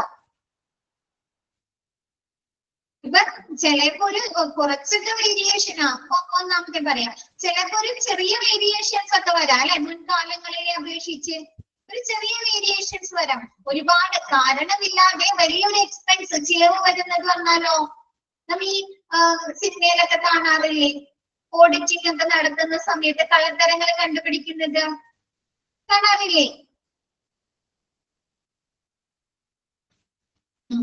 ഓക്കെ, ക്ലിയർ ആണോ? മുൻകാലങ്ങളിലെ അപേക്ഷിച്ച് എന്താണ് നമുക്ക് കാരണമില്ലാത്ത ഒരു യുക്തിരഹിതമായ രീതിയിൽ ചിലവ് കൂടുതലായി വന്നതായിട്ട് അനുഭവപ്പെടുന്നത്. ഫസ്റ്റ് പറയുന്നത് നമുക്കറിയാം റുട്ടീൻ നീഡ്സുകൾ ഓരോ ഡിപ്പാർട്ട്മെന്റുകളിലെയും റുട്ടീൻ നീഡ്സുകൾ എന്താണ്, അവരുടെ ഡിമാൻഡുകൾ എന്താണെന്ന് അവർക്കൊരു ഏകദേശ ധാരണ ഉണ്ടാവുമല്ലോ. ഓരോ ഡിപ്പാർട്ട്മെന്റിലും വർക്ക് ചെയ്യുന്ന ആളുകൾക്ക്, ഇൻപേഷ്യന്റിൽ വർക്ക് ചെയ്യുന്ന ആളുകൾക്ക് ഉണ്ടാവും, ICUവിൽ വർക്ക് ചെയ്യുന്ന ആളുകൾക്ക് ഉണ്ടാവും, അതല്ലെങ്കിൽ എന്താണ് നമ്മുടെ ഓപ്പറേഷൻ തിയേറ്റേഴ്സിൽ വർക്ക് ചെയ്യുന്ന ആളുകൾക്ക് ഉണ്ടാവും അല്ലെ. മെറ്റീരിയൽസ് കേട്ടോ. അപ്പൊ അവർക്ക് എന്താണ് പെട്ടെന്ന് അതിലൊരു വർധനവ് അനുഭവപ്പെടുന്നതായിട്ട് തോന്നുക. സാധാരണ ആവശ്യങ്ങളിലോ ഡിമാൻഡുകളിലോ പെട്ടെന്നുള്ള ഒരു വർധനവോ മെറ്റീരിയൽസിന്റെ കാര്യത്തില് വർധനവ് അനുഭവപ്പെടുന്നതായിട്ട് തോന്നുക. ഓക്കെ ആണോ? അപ്പൊ ചിലപ്പോ അവിടെ വർക്ക് ചെയ്യുന്ന സ്റ്റാഫുകൾ തന്നെ ചിലപ്പോ സാധനങ്ങൾ മാറ്റിയിട്ടുണ്ടാവുക അല്ലെ. ഐറ്റംസ് എന്നാണ് കേട്ടോ, MS എന്നുള്ളത് ഐറ്റംസ് ആണ്.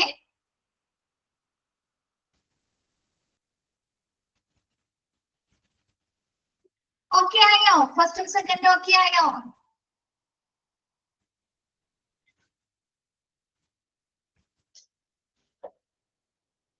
നെക്സ്റ്റ് പറയുന്നത് ഏരിയ ഓഫ് പിൽഫറേജ്, നമുക്ക് കളവ് നടക്കുന്ന ഏരിയ ഏതൊക്കെയാണെന്ന് അല്ലെ. ഫസ്റ്റ് നോക്കിയേ, kitchen raw materials before cooking, cooked food അല്ലെ. നമുക്ക് എന്താണ് കുക്ക് ചെയ്യുന്നതിന് മുമ്പ് നമ്മുടെ കിച്ചണിലെ റോ മെറ്റീരിയൽസ് പോവാലോ, അരി, വെളിച്ചെണ്ണ, പൊടികള് അല്ലെ, ഇങ്ങനെയുള്ള സാധനങ്ങള് കളവ് പോവാലോ. നെക്സ്റ്റ് കുക്ക്ഡ് ഫുഡ് അല്ലെ, നമ്മുടെ കുക്ക് ചെയ്തിട്ട് നമ്മൾ എന്താണ് ക്യാൻറ്റീൻ അല്ലെങ്കിൽ ഡയറ്ററി സർവീസിൽ നിന്ന് പേഷ്യൻസിനൊക്കെ എത്തിച്ചു കൊടുക്കുക അല്ലെ.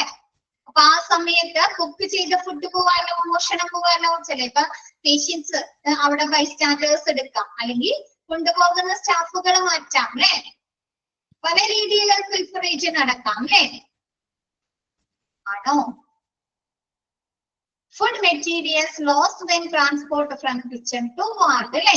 നമ്മ എന്താണ് ഫുഡ് മെറ്റീരിയൽസ് കിച്ചണിൽ നിന്ന് വാർഡിലെ പ്രിപ്പയർ ഒക്കെ ചെയ്തതിനു ശേഷം വാർഡുകളിലേക്കൊക്കെ കൊണ്ടുപോകുന്ന സമയത്ത് മോഷണം പോവാം, കളവ് നടക്കാം. ഓക്കെ ആണോ?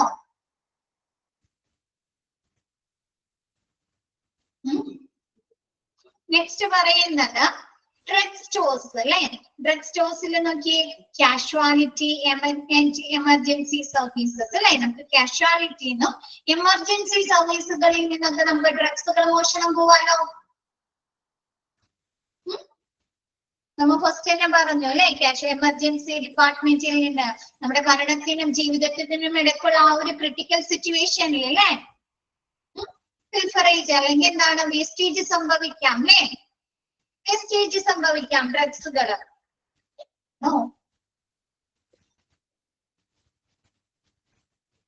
ആണോ? നെക്സ്റ്റ് പറയുന്നത് areas handling serious and critical activities like maternity ward അല്ലെ. നമ്മുടെ മെറ്റേണിറ്റി വാർഡുകളിലെ എന്താണ് ക്രിട്ടിക്കൽ ആയിട്ടുള്ള പ്രവർത്തനങ്ങള് എന്താണ്, അല്ലെങ്കിൽ ഗുരുതരമായിട്ടുള്ള സീരിയസ് ആയിട്ടുള്ള പ്രവർത്തനങ്ങൾ ഹാൻഡിൽ ചെയ്യുന്ന സമയത്ത് മോഷണം പോവാണ്. നോക്കിയേ, stealing of new born babies. എന്താണ് ന്യൂ ബോൺ ബേബീസിനെ മോഷണം പോവാ അല്ലെ. കേട്ടിട്ടില്ലേ, നമ്മൾ സിനിമയിലൊക്കെ കാണാറുണ്ട് അല്ലെ കുഞ്ഞുങ്ങളെ. പിന്നെ എന്താണ് മാറ്റുക, 1000 ബേബീസ് കണ്ടിട്ടുണ്ടോ ആരെങ്കിലും? 1000 ബേബീസ് കണ്ടിട്ടുണ്ടോ? ആ ഒരു സീരീസ് കണ്ടിട്ടില്ല? സീരീസ് ആരും കണ്ടിട്ടില്ല? കണ്ടിട്ടുണ്ട്. അതിലെന്താണ് കുഞ്ഞുങ്ങളെ മാറ്റി വെക്കാണ് അല്ലെ, നവജാത ശിശുക്കളെ മാറ്റി വെക്കാണ് അല്ലെ, ന്യൂ ബോൺ ബേബീസിന്. അപ്പൊ എന്താണ് അങ്ങനെ എന്താണ് മെറ്റേണിറ്റി വാർഡുകളിലെ ക്രിട്ടിക്കൽ പ്രവർത്തനങ്ങളിലോ അതല്ലെങ്കിൽ സീരിയസ് ആയിട്ടുള്ള ഗുരുതരമായ പ്രവർത്തനങ്ങൾ കൈകാര്യം ചെയ്യുന്ന സമയത്ത് ആ ഒരു ഏരിയാസിൽ നിന്ന് മോഷണം നടത്തുക. Stealing of new born babies, എന്താണ് ചെറിയ നവജാത ശിശുക്കളെ മോഷണം പോവാം. ലേബർ റൂംസിൽ നിന്ന് അല്ലെ, ലേബർ റൂമുകളിൽ നിന്ന് കുഞ്ഞുങ്ങളെ കാണാതാവുക. ICCU, mortuary, cardiothoracic unit, post operative wards, accident units, paediatric units, OT, general items will be steal like blade, drug, gloves അല്ലെ. നമ്മുടെ ഓപ്പറേഷൻ തിയേറ്റേഴ്സിൽ നിന്ന് ജനറൽ ആയിട്ടുള്ള ഐറ്റംസ് എന്താണ് ബ്ലേഡ്, ഡ്രഗ്, ഗ്ലൗസ് അങ്ങനെയുള്ള സാധനങ്ങൾ മോഷണം പോവാം. വാർഡ് സെക്ഷൻസ് വാർഡുകളിൽ നിന്ന് മറ്റു സെക്ഷനിൽ നിന്ന് ലിനൻ, സോപ്പ്, ടോർച്ച് അങ്ങനെയുള്ള സാധനങ്ങൾ മോഷണം പോവാം. Work shop and maintenance wing അല്ലെ, നമ്മുടെ എക്യുപ്മെന്റുകളുടെ മെയിന്റനൻസ് വിങ്ങിൽ നിന്ന് അല്ലെങ്കിൽ അവരുടെ വർക്ക്ഷോപ്പുകളിൽ നിന്നൊക്കെ എന്താണ് ക്യാഷ്, മെറ്റീരിയൽസ് ഒക്കെ മോഷണം പോവാം. ആംബുലൻസ് സർവീസുമായി ബന്ധപ്പെട്ട് പെട്രോൾ, ഓയിൽ മോഷണം പോവാം. ജനറൽ സ്റ്റോഴ്സുകളിൽ നിന്ന് സാധനങ്ങൾ മോഷണം പോവാം അല്ലെ. ഇങ്ങനെയുള്ള ഏരിയാസിൽ നിന്നൊക്കെ എന്താണ് ഡ്രഗ്സുകളും മറ്റ് ജനറൽ ആയിട്ടുള്ള ഐറ്റംസും മോഷണം പോവാ. ഓക്കെ ആണോ? പിൽഫറേജ് നടക്കുന്നതാണ് കേട്ടോ. നമ്മുടെ ഈ ഇത്തരം ഇപ്പൊ മിസ് വായിച്ച ആ ഒരു ഏരിയാസിൽ നിന്ന് ഡ്രഗ്സുകളൊക്കെ മോഷണം പോവാലോ. ചെറിയ ചെറിയ ഇൻസ്ട്രുമെന്റ്സുകൾ മോഷണം പോവാം അല്ലെ. ICCയിൽ നിന്ന് മോർച്ചറിയിൽ നിന്നൊക്കെ ഡെഡ് ബോഡീസ് ഒക്കെ കട്ടുണ്ട് പോകണമെന്ന് കണ്ടിട്ടില്ലേ മൂവീസില്? ഇല്ലേ? ഇല്ലേ? അശ്വനി കണ്ടിട്ടുണ്ട്, ബാക്കി ആരും കണ്ടിട്ടില്ല. മൂവീസിലൊക്കെ കാണിക്കുന്ന കണ്ടിട്ടില്ലേ ഡെഡ് ബോഡീസ് ഒക്കെ എടുത്തുകൊണ്ട് പോകുന്നത്? അപ്പൊ എന്താണ്, അപ്പൊ ഇത്തരം മറ്റ് ഹോസ്പിറ്റലിലെ മറ്റു ഏരിയാസിൽ നിന്ന് എന്താണ് ഡ്രഗ്സുകള് അതല്ലെങ്കിൽ എന്താണ് മറ്റു ജനറൽ ആയിട്ടുള്ള ഐറ്റംസ് ഒക്കെ മോഷണം പോവാം. ഓക്കെ ആണോ?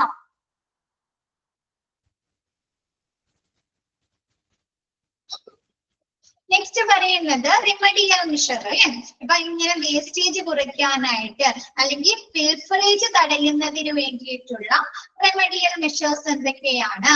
ഫസ്റ്റ് പറയുന്നത് a thorough study of the system and identification of loopholes. അല്ലെ, നമ്മുടെ ഹോസ്പിറ്റലിലെ ആ ഒരു പ്രവർത്തനങ്ങളെ കുറിച്ച് അല്ലെങ്കിൽ സംവിധാനങ്ങളെ കുറിച്ച് ഒരു പഠനം നടത്താം അല്ലെ. എന്നിട്ട് എന്ത് ചെയ്യുക, ലൂപ്പ് ഹോൾസുകൾ പഴുതുകൾ തിരിച്ചറിഞ്ഞ് ആ പഴുതുകൾ അടച്ചു കഴിഞ്ഞാൽ പിന്നെ മോഷണം പോവോ? വേസ്റ്റേജ് സംഭവിക്കോ? ഇല്ല അല്ലെ. അപ്പൊ എന്താണ്, നമ്മുടെ ഹോസ്പിറ്റലിലെ സംവിധാനങ്ങളെ കുറിച്ച് അല്ലെ, ചിലപ്പോ അവിടുത്തെ എന്തെങ്കിലും എന്താണ് സെക്യൂരിറ്റി പ്രോബ്ലം ആയിരിക്കാം, അല്ലെങ്കിൽ എന്തെങ്കിലും സ്റ്റാഫുകളുടെ ബിഹേവിയറൽ ഇഷ്യൂസ് ആയിരിക്കാം അല്ലെ, പല രീതിയിൽ സംഭവിക്കാം അല്ലെ. ആണോ? അപ്പൊ ആ ഒരു സിസ്റ്റം ഹോസ്പിറ്റലിലെ സംവിധാനങ്ങളെ കുറിച്ച് ഡീറ്റെയിൽ ആയിട്ടുള്ള സ്റ്റഡി നടത്തി പഠനം നടത്തിയിട്ട് നമ്മൾ എന്ത് ചെയ്യാം, ആ ഒരു പിൽഫറേജ് നടത്താനുള്ള പഴുതുകള് തിരിച്ചറിയുക. നെക്സ്റ്റ് പറയുന്നത് ഇംപ്രൂവ് ദ മോണിറ്ററിംഗ് സിസ്റ്റം അല്ലെ. നമുക്കറിയാം, നമ്മൾ ഓരോ ഡിപ്പാർട്ട്മെന്റ് ഫസ്റ്റും സെക്കൻഡും മൊഡ്യൂളില് ഓരോ ഡിപ്പാർട്ട്മെന്റുകൾ പഠിച്ചു മോണിറ്റർ ചെയ്യുന്നുണ്ട് അല്ലെ. ഓരോ ഡിപ്പാർട്ട്മെന്റിന്റെ പ്രവർത്തനങ്ങളും ഉണ്ടോ? ആക്സിഡന്റ് ആൻഡ് എമർജൻസി ഡിപ്പാർട്ട്മെന്റ്, വാർഡുകളിലെ പ്രവർത്തനങ്ങള്, ICUലെ പ്രവർത്തനങ്ങളില്ലേ ഉണ്ടോ? ഉണ്ട്. അപ്പൊ ആ ഒരു മോണിറ്ററിംഗ് സിസ്റ്റം ഇംപ്രൂവ് ചെയ്ത് കഴിഞ്ഞാൽ ശരിയായ രീതിയിൽ അവരെ കൺട്രോൾ ചെയ്യാണ്, അവരെ നിരീക്ഷിക്കുകയാണെങ്കിൽ അവിടെ മോഷണം നടക്കും. ഇപ്പൊ എന്നെ ഒരാള് ഇവിടെ ഇരുന്ന് നിരീക്ഷിക്കുന്നുണ്ട്, നല്ല രീതിയിൽ നിരീക്ഷിക്കുന്നുണ്ടെങ്കിൽ അവർക്ക് എന്തെങ്കിലും കള്ളത്തരം കാണിക്കോ? ഇല്ല അല്ലെ. അപ്പൊ എന്താണ്, നമ്മുടെ മോണിറ്ററിംഗ് സിസ്റ്റം ഇംപ്രൂവ് ചെയ്യുക. Next standardization of needs of various departments and wards അല്ലെ. നമ്മുടെ മറ്റ് വേരിയസ് ഡിപ്പാർട്ട്മെന്റ് എന്താണ് വിവിധ ഡിപ്പാർട്ട്മെന്റുകളിലെയും വാർഡുകളിലെയും ആവശ്യങ്ങള് സ്റ്റാൻഡർഡൈസ് ചെയ്യുക അല്ലെ. നിലവാരം എന്താണ്, ആവശ്യങ്ങള് എന്താണ് സ്റ്റാൻഡർഡൈസ് ചെയ്യുക. അപ്പൊ നമുക്കറിയാലോ അതെന്ത് ചെയ്യും, അപ്പൊ അതിന് പ്രത്യേക ഓർഡർ ഒക്കെ ഉണ്ടാവും അല്ലെ. അവർക്ക് സാധനങ്ങൾ ഇഷ്യൂ ചെയ്യാന്, അവർക്ക് അത് യൂസ് ചെയ്യാനൊക്കെ ഒരു ഓർഡർ ഉണ്ടാവുമല്ലോ. അപ്പൊ അങ്ങനെയുള്ള കാര്യങ്ങള്. Next increase the number of security person അല്ലെ. സെക്യൂരിറ്റി പേഴ്സന്റെ അഭാവം ഉണ്ടെങ്കിലും അല്ലെ, കുറവുണ്ടെങ്കിൽ അവിടെ പിൽഫറേജ് നടക്കാം അല്ലെ. അവിടെ വരുന്ന പേഷ്യൻസിനെ കൺട്രോൾ ചെയ്യാനായിട്ട്, അവരെ നിരീക്ഷിക്കാനായിട്ട്, അല്ലെങ്കിൽ പേഷ്യൻസിന്റെ ബൈസ്റ്റാൻഡേഴ്സിനെ അല്ലെങ്കിൽ റിലേറ്റീവ്സിനെ അല്ലെങ്കിൽ എന്താണ് അവിടുത്തെ സ്റ്റാഫുകളെയൊക്കെ നിരീക്ഷിക്കാനായിട്ട് സെക്യൂരിറ്റി പേഴ്സന്റെ കുറവുണ്ടെങ്കിലും കളവ് നടക്കാലോ. Increase the number of security personnel, security പേഴ്സന്റെ നമ്പർ വർദ്ധിപ്പിക്കുക. ഓക്കെ ആണോ? നെക്സ്റ്റ് പറയുന്നത് round the clock handling of costly drug by senior officials അല്ലെ. എന്താണ്, 24 മണിക്കൂറും റൗണ്ട് ദ ക്ലോക്ക് അല്ലെ, 24 മണിക്കൂറും എന്താണ് മുതിർന്ന ഉദ്യോഗസ്ഥര് വില കൂടിയ മരുന്നുകള് കൈകാര്യം ചെയ്യുക അല്ലെ. സീനിയർ ഓഫീസേഴ്സ് വില കൂടിയ മരുന്നുകൾ കൈകാര്യം ചെയ്യുക. അപ്പൊ അവിടെ കൺട്രോൾ ഉണ്ടാവും അല്ലേ. നമ്മുടെ ചെറിയ താഴെയുള്ള സ്റ്റാഫുകളാണെങ്കിലോ ചിലപ്പോ അവിടെ പിൽഫറേജ് ഒക്കെ നടത്താം. അപ്പൊ എന്താണ്, നമ്മുടെ 24 മണിക്കൂറും വില കൂടിയ മരുന്നുകള് സീനിയർ ഓഫീസർമാരെ കൈകാര്യം ചെയ്യുക. Next supply of costly drugs on special intense order. എന്താണ്, നമ്മുടെ ഈ വില കൂടിയ മരുന്നുകള് സ്പെഷ്യൽ റിക്വസിഷൻ, നമ്മുടെ ഡോക്ടർമാര് പ്രിസ്ക്രിപ്ഷൻ തരാലോ മരുന്നുകൾ വാങ്ങിക്കാനായിട്ട് അല്ലേ. ഇൻജന്റ് റിക്വസിഷൻ അല്ലേ ആണോ, പ്രിസ്ക്രിപ്ഷൻ ആണോ? അപ്പൊ എന്താണ്, സ്പെഷ്യൽ ഇൻജന്റ് ഉപയോഗിച്ച് മാത്രം എന്ത് ചെയ്യുക, നമ്മുടെ കോസ്റ്റ്ലി മരുന്നുകള് വിതരണം ചെയ്യുക. ഓക്കെ ആണോ?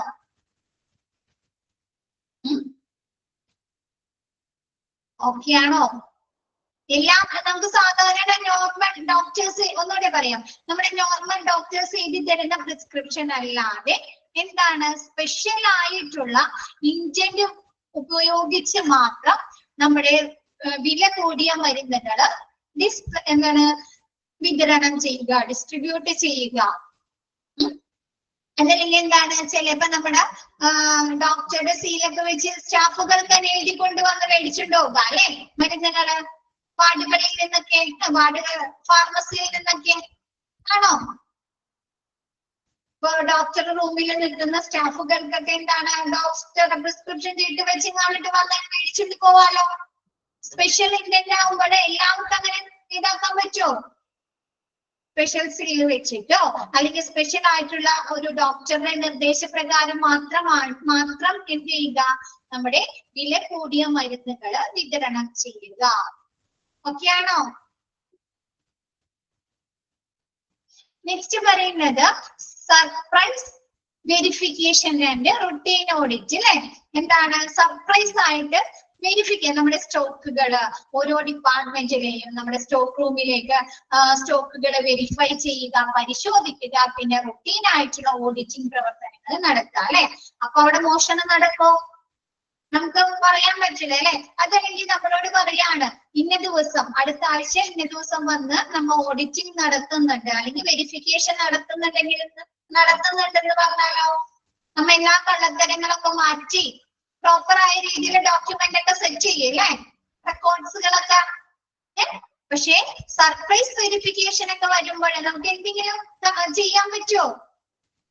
ഇങ്ങനെ ചെയ്യാൻ പറ്റുമോ? ഇല്ല അല്ലെ. അപ്പൊ അങ്ങനെയുള്ള സർപ്രൈസ് വെരിഫിക്കേഷൻ അപ്പൊ നമുക്ക് പേടിയായിരിക്കും അല്ലെ. അങ്ങനെ സർപ്രൈസ് വെരിഫിക്കേഷനും ഓഡിറ്റിംഗ് ഒക്കെ നടന്നപ്പോ പേടിയായിരിക്കുമല്ലോ. അപ്പൊ ആരും കള്ളത്തരൊന്നും ചെയ്യാൻ മുതിരില്ല അല്ലെ. അപ്പൊ അങ്ങനെയുള്ള സർപ്രൈസ് വെരിഫിക്കേഷൻസും റുട്ടീൻ ഓഡിറ്റിംഗും നടത്തുക. ഓക്കെ ആണോ?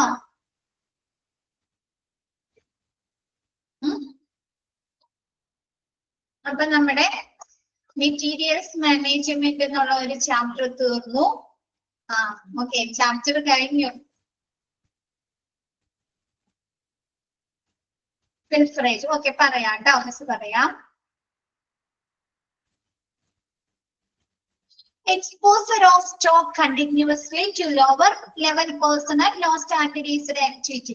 അതായത് നമ്മുടെ ലോവർ ലെവലിൽ നിൽക്കുന്ന നമ്മുടെ ഈ വോളണ്ടിയേഴ്സ്, വാർഡ് ക്ലർക്ക് അല്ലെങ്കിൽ പേഷ്യന്റ് കെയർ അസിസ്റ്റന്റ് അങ്ങനെയുള്ള ലോ ലെവലിൽ നിൽക്കുന്ന സ്റ്റാഫുകളില്ലേ, അവര് നിലവാരമില്ലാത്ത പ്രവർത്തികളിലൂടെ നമ്മുടെ റിസോഴ്സുകൾ, മെറ്റീരിയൽസ് ഒരുപാട് ഉപയോഗിക്കുക. അപ്പൊ അവർക്ക് എന്ത് പറ്റും?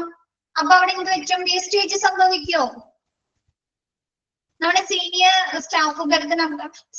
സ്റ്റാഫുകൾക്ക് അറിയാൻ പറ്റും അല്ലെ, നമ്മുടെ ഓരോ റിസോഴ്സുകൾ, കോട്ടൺ എത്ര ഉപയോഗിക്കണം, മരുന്നുകൾ എത്ര ഉപയോഗിക്കണം എന്നൊക്കെ അവർക്കൊരു ഏകദേശ ധാരണ ഉണ്ടാവും അല്ലെ. ലോ ലെവൽ പേഴ്സൺ ആവുമ്പോ അവർക്കൊരു കണക്ക് ഉണ്ടാവില്ല.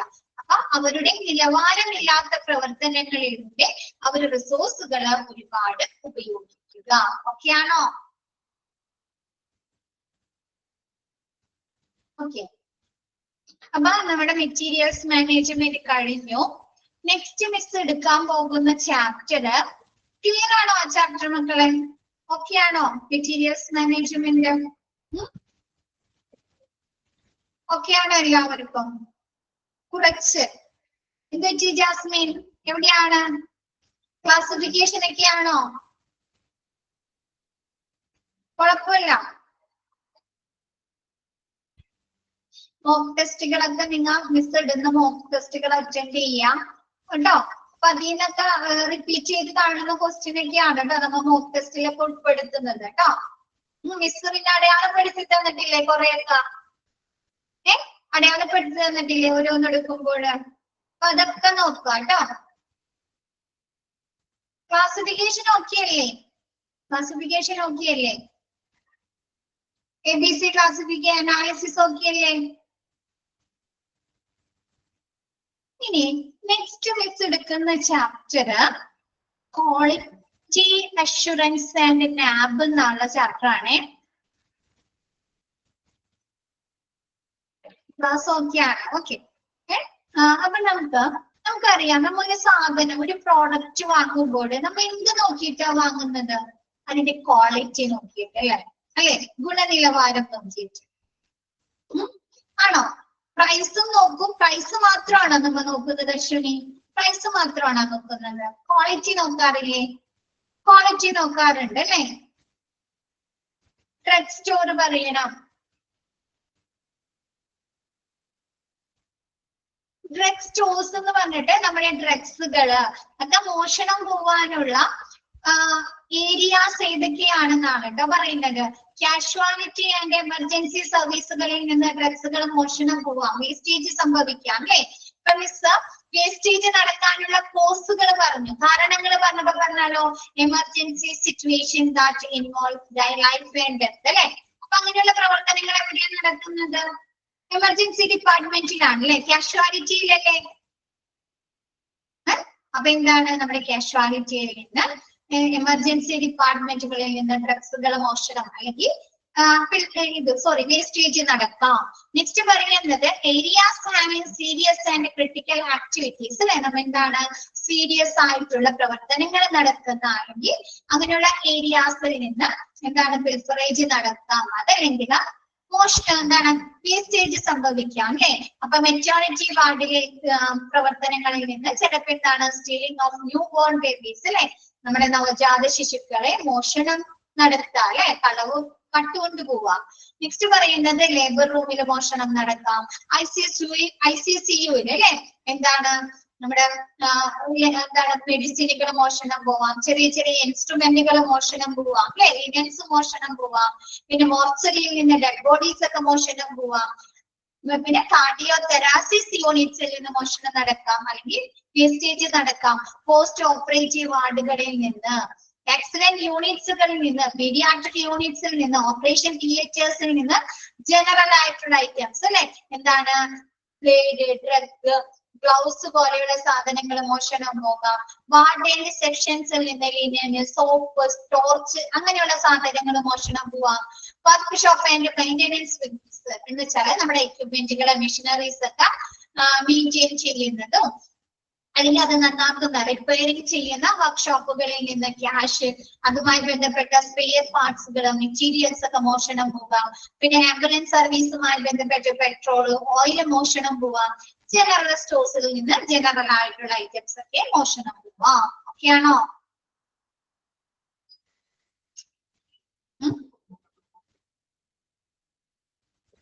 ഓക്കെ ആയോ?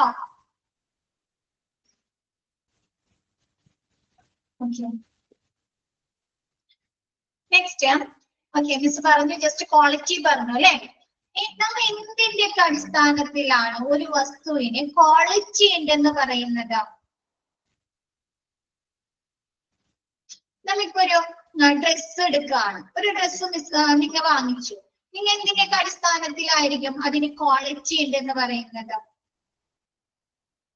അതിന്റെ സ്റ്റിച്ചിങ്, ഫീച്ചേഴ്സ് നോക്കും അല്ലെ? ഫീച്ചേഴ്സ്, സവിശേഷതകൾ, ബ്രാൻഡ്, മെറ്റീരിയൽ നോക്കും, സ്റ്റിച്ചിങ് നോക്കും, ലോങ് ലാസ്റ്റ് ചെയ്യുമോന്ന് നോക്കും.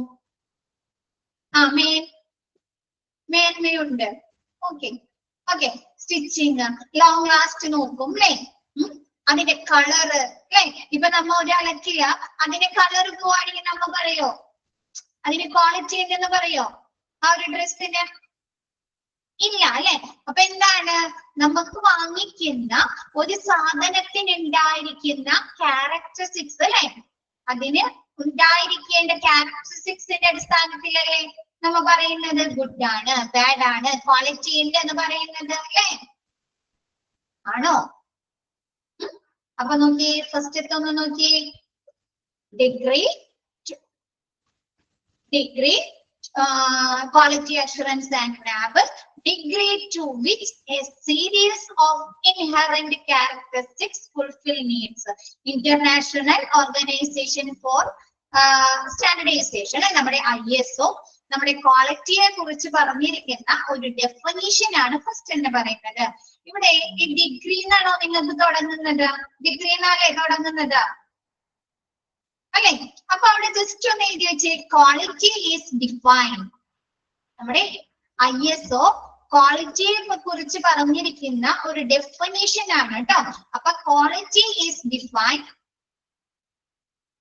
degree to which a series of inherent characteristics fulfill needs അല്ല requirements എന്നാക്കാം. ഒന്നുകൂടെ പറയണം. ഡിഗ്രി എന്നല്ലേ, അതിനു മുമ്പ് quality is defined.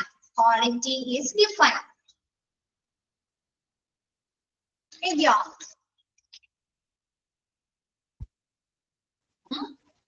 എഴുതി. എന്നിട്ട് degree to which a series of inherent characteristics fulfill needs വെട്ടിയിട്ട് requirements എന്നാക്കുക. requirements. ഓക്കെയോ? ഇത് മനസ്സിലാക്കാൻ വേണ്ടിയിട്ടാണ് കേട്ടോ പെട്ടെന്ന്. ഓക്കെ, അപ്പൊ എന്താണ് ISO പറഞ്ഞിരിക്കുന്നത്?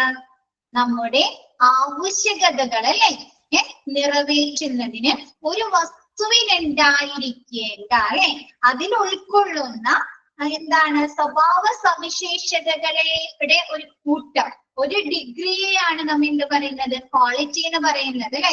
ഇപ്പൊ നമ്മ ഒരു ഡ്രസ്സ് വാങ്ങി, അതിന് കളർ പോയി, അല്ലെങ്കിൽ സ്റ്റിച്ചിങ് എന്തെങ്കിലും സ്റ്റിച്ചിങ് നല്ലതല്ല, അതല്ലെങ്കിൽ എന്താണ് അത് ലോങ് ലാസ്റ്റ് ചെയ്തില്ല, നമ്മ ഒരു ഇടയിലിട്ടൊക്കെ കീറിപ്പോയെങ്കിൽ നമ്മ പറയോ? ഇതിൽ ഏതെങ്കിലും ഒരു കാര്യം വന്നാൽ നമ്മ പറയോ ക്വാളിറ്റി ഉണ്ടെന്ന്? പറയോ? ഇല്ല അല്ലെ. അപ്പൊ അതൊരു കൂട്ടമാണ് അല്ലെ, അതിനുണ്ടായിരിക്കേണ്ട സ്വഭാവ സവിശേഷതകളുടെ ഒരു കൂട്ടമല്ലേത് അല്ലെ. ഇപ്പൊ ഒരു ഫുഡ് നമ്മ വാങ്ങിച്ചു കഴിഞ്ഞാല് ആ ഒരു ഫുഡ് നമ്മ ക്വാളിറ്റി ഉണ്ടെന്ന് പറയുന്നത് എന്തിനൊക്കെ അടിസ്ഥാനത്തിലാണ്? അതിന്റെ ടേസ്റ്റ്, അതിന്റെ ക്വാണ്ടിറ്റി അല്ലെ. ടേസ്റ്റ്, ക്വാണ്ടിറ്റി നോക്കാറുണ്ട് അല്ലെ. നമ്മ വാങ്ങിച്ച സാധനം ഒരിത്തിലുള്ളൂ അല്ലെ, നമ്മ പറയാറുണ്ടോ ക്വാളിറ്റി ഉണ്ടെന്ന്? അതിനൊരു ഏകദേശം ഒരു അളവ് വേണം അല്ലെ. ഒരുപാട് എന്തെങ്കിലും ഒരു മിനിമം ഒരു അളവില്ലേ, ക്വാണ്ടിറ്റി ഉണ്ട് അല്ലെ. അതിൽ ഉൾക്കൊള്ളേണ്ട സാധനങ്ങളുണ്ട് അല്ലെ. ഇല്ലേ? കറക്റ്റ് ക്വാണ്ടിറ്റി വേണം അല്ലെ. അപ്പൊ എന്താണ് നമ്മുടെ ക്വാളിറ്റി എന്ന് പറഞ്ഞാൽ എന്താണ്? നമ്മുടെ ആവശ്യകതകള് നിറവേറ്റുന്നതിന് ഒരു ഒബ്ജക്റ്റിന് ഉണ്ടായിരിക്കേണ്ട ഒരു കൂട്ടം സ്വഭാവ സവിശേഷതകളുടെ ഒരു ഡിഗ്രിയെയാണ് നമ്മൾ എന്ത് പറയുന്നത്? ക്വാളിറ്റി എന്ന് പറയുന്നത്. ഓക്കെയാണോ? അതേപോലെ നമ്മൾ എന്തൊരു സാധനം എടുത്താലും നമ്മ അതിന് ക്വാളിറ്റി ഉണ്ടെന്ന് പറയുന്നത് എന്താണ്? അതിന്റെ ഒരുപാട് ഫീച്ചേഴ്സ് നോക്കിയിട്ടാണ് അല്ലെ. ഒരു മൊബൈൽ മേടിക്കുകയാണ്, അല്ലെങ്കിൽ ഒരു TV മേടിക്കുകയാണ്, അല്ലെങ്കിൽ ഒരു ഫ്രിഡ്ജ് മേടിക്കുകയാണെങ്കിൽ നമ്മ ക്വാളിറ്റി ഉണ്ടെന്ന് പറയുന്നത് എന്താണ്? അതിന്റെ ഒരുപാട് ഫീച്ചേഴ്സ് നോക്കിയിട്ടല്ലേ, ക്യാരക്ടറിസ്റ്റിക്സ് നോക്കിയിട്ടാണ് അല്ലെ. ആണോ? ഓക്കെ ആണോ അത്?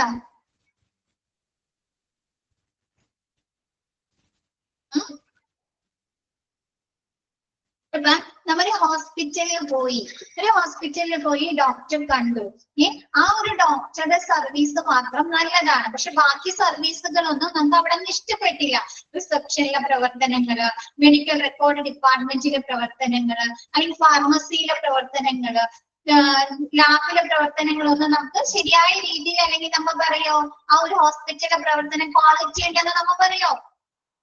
ഡോക്ടറുടെ സർവീസുമായി ബന്ധപ്പെട്ട് പറയില്ല അല്ലെ.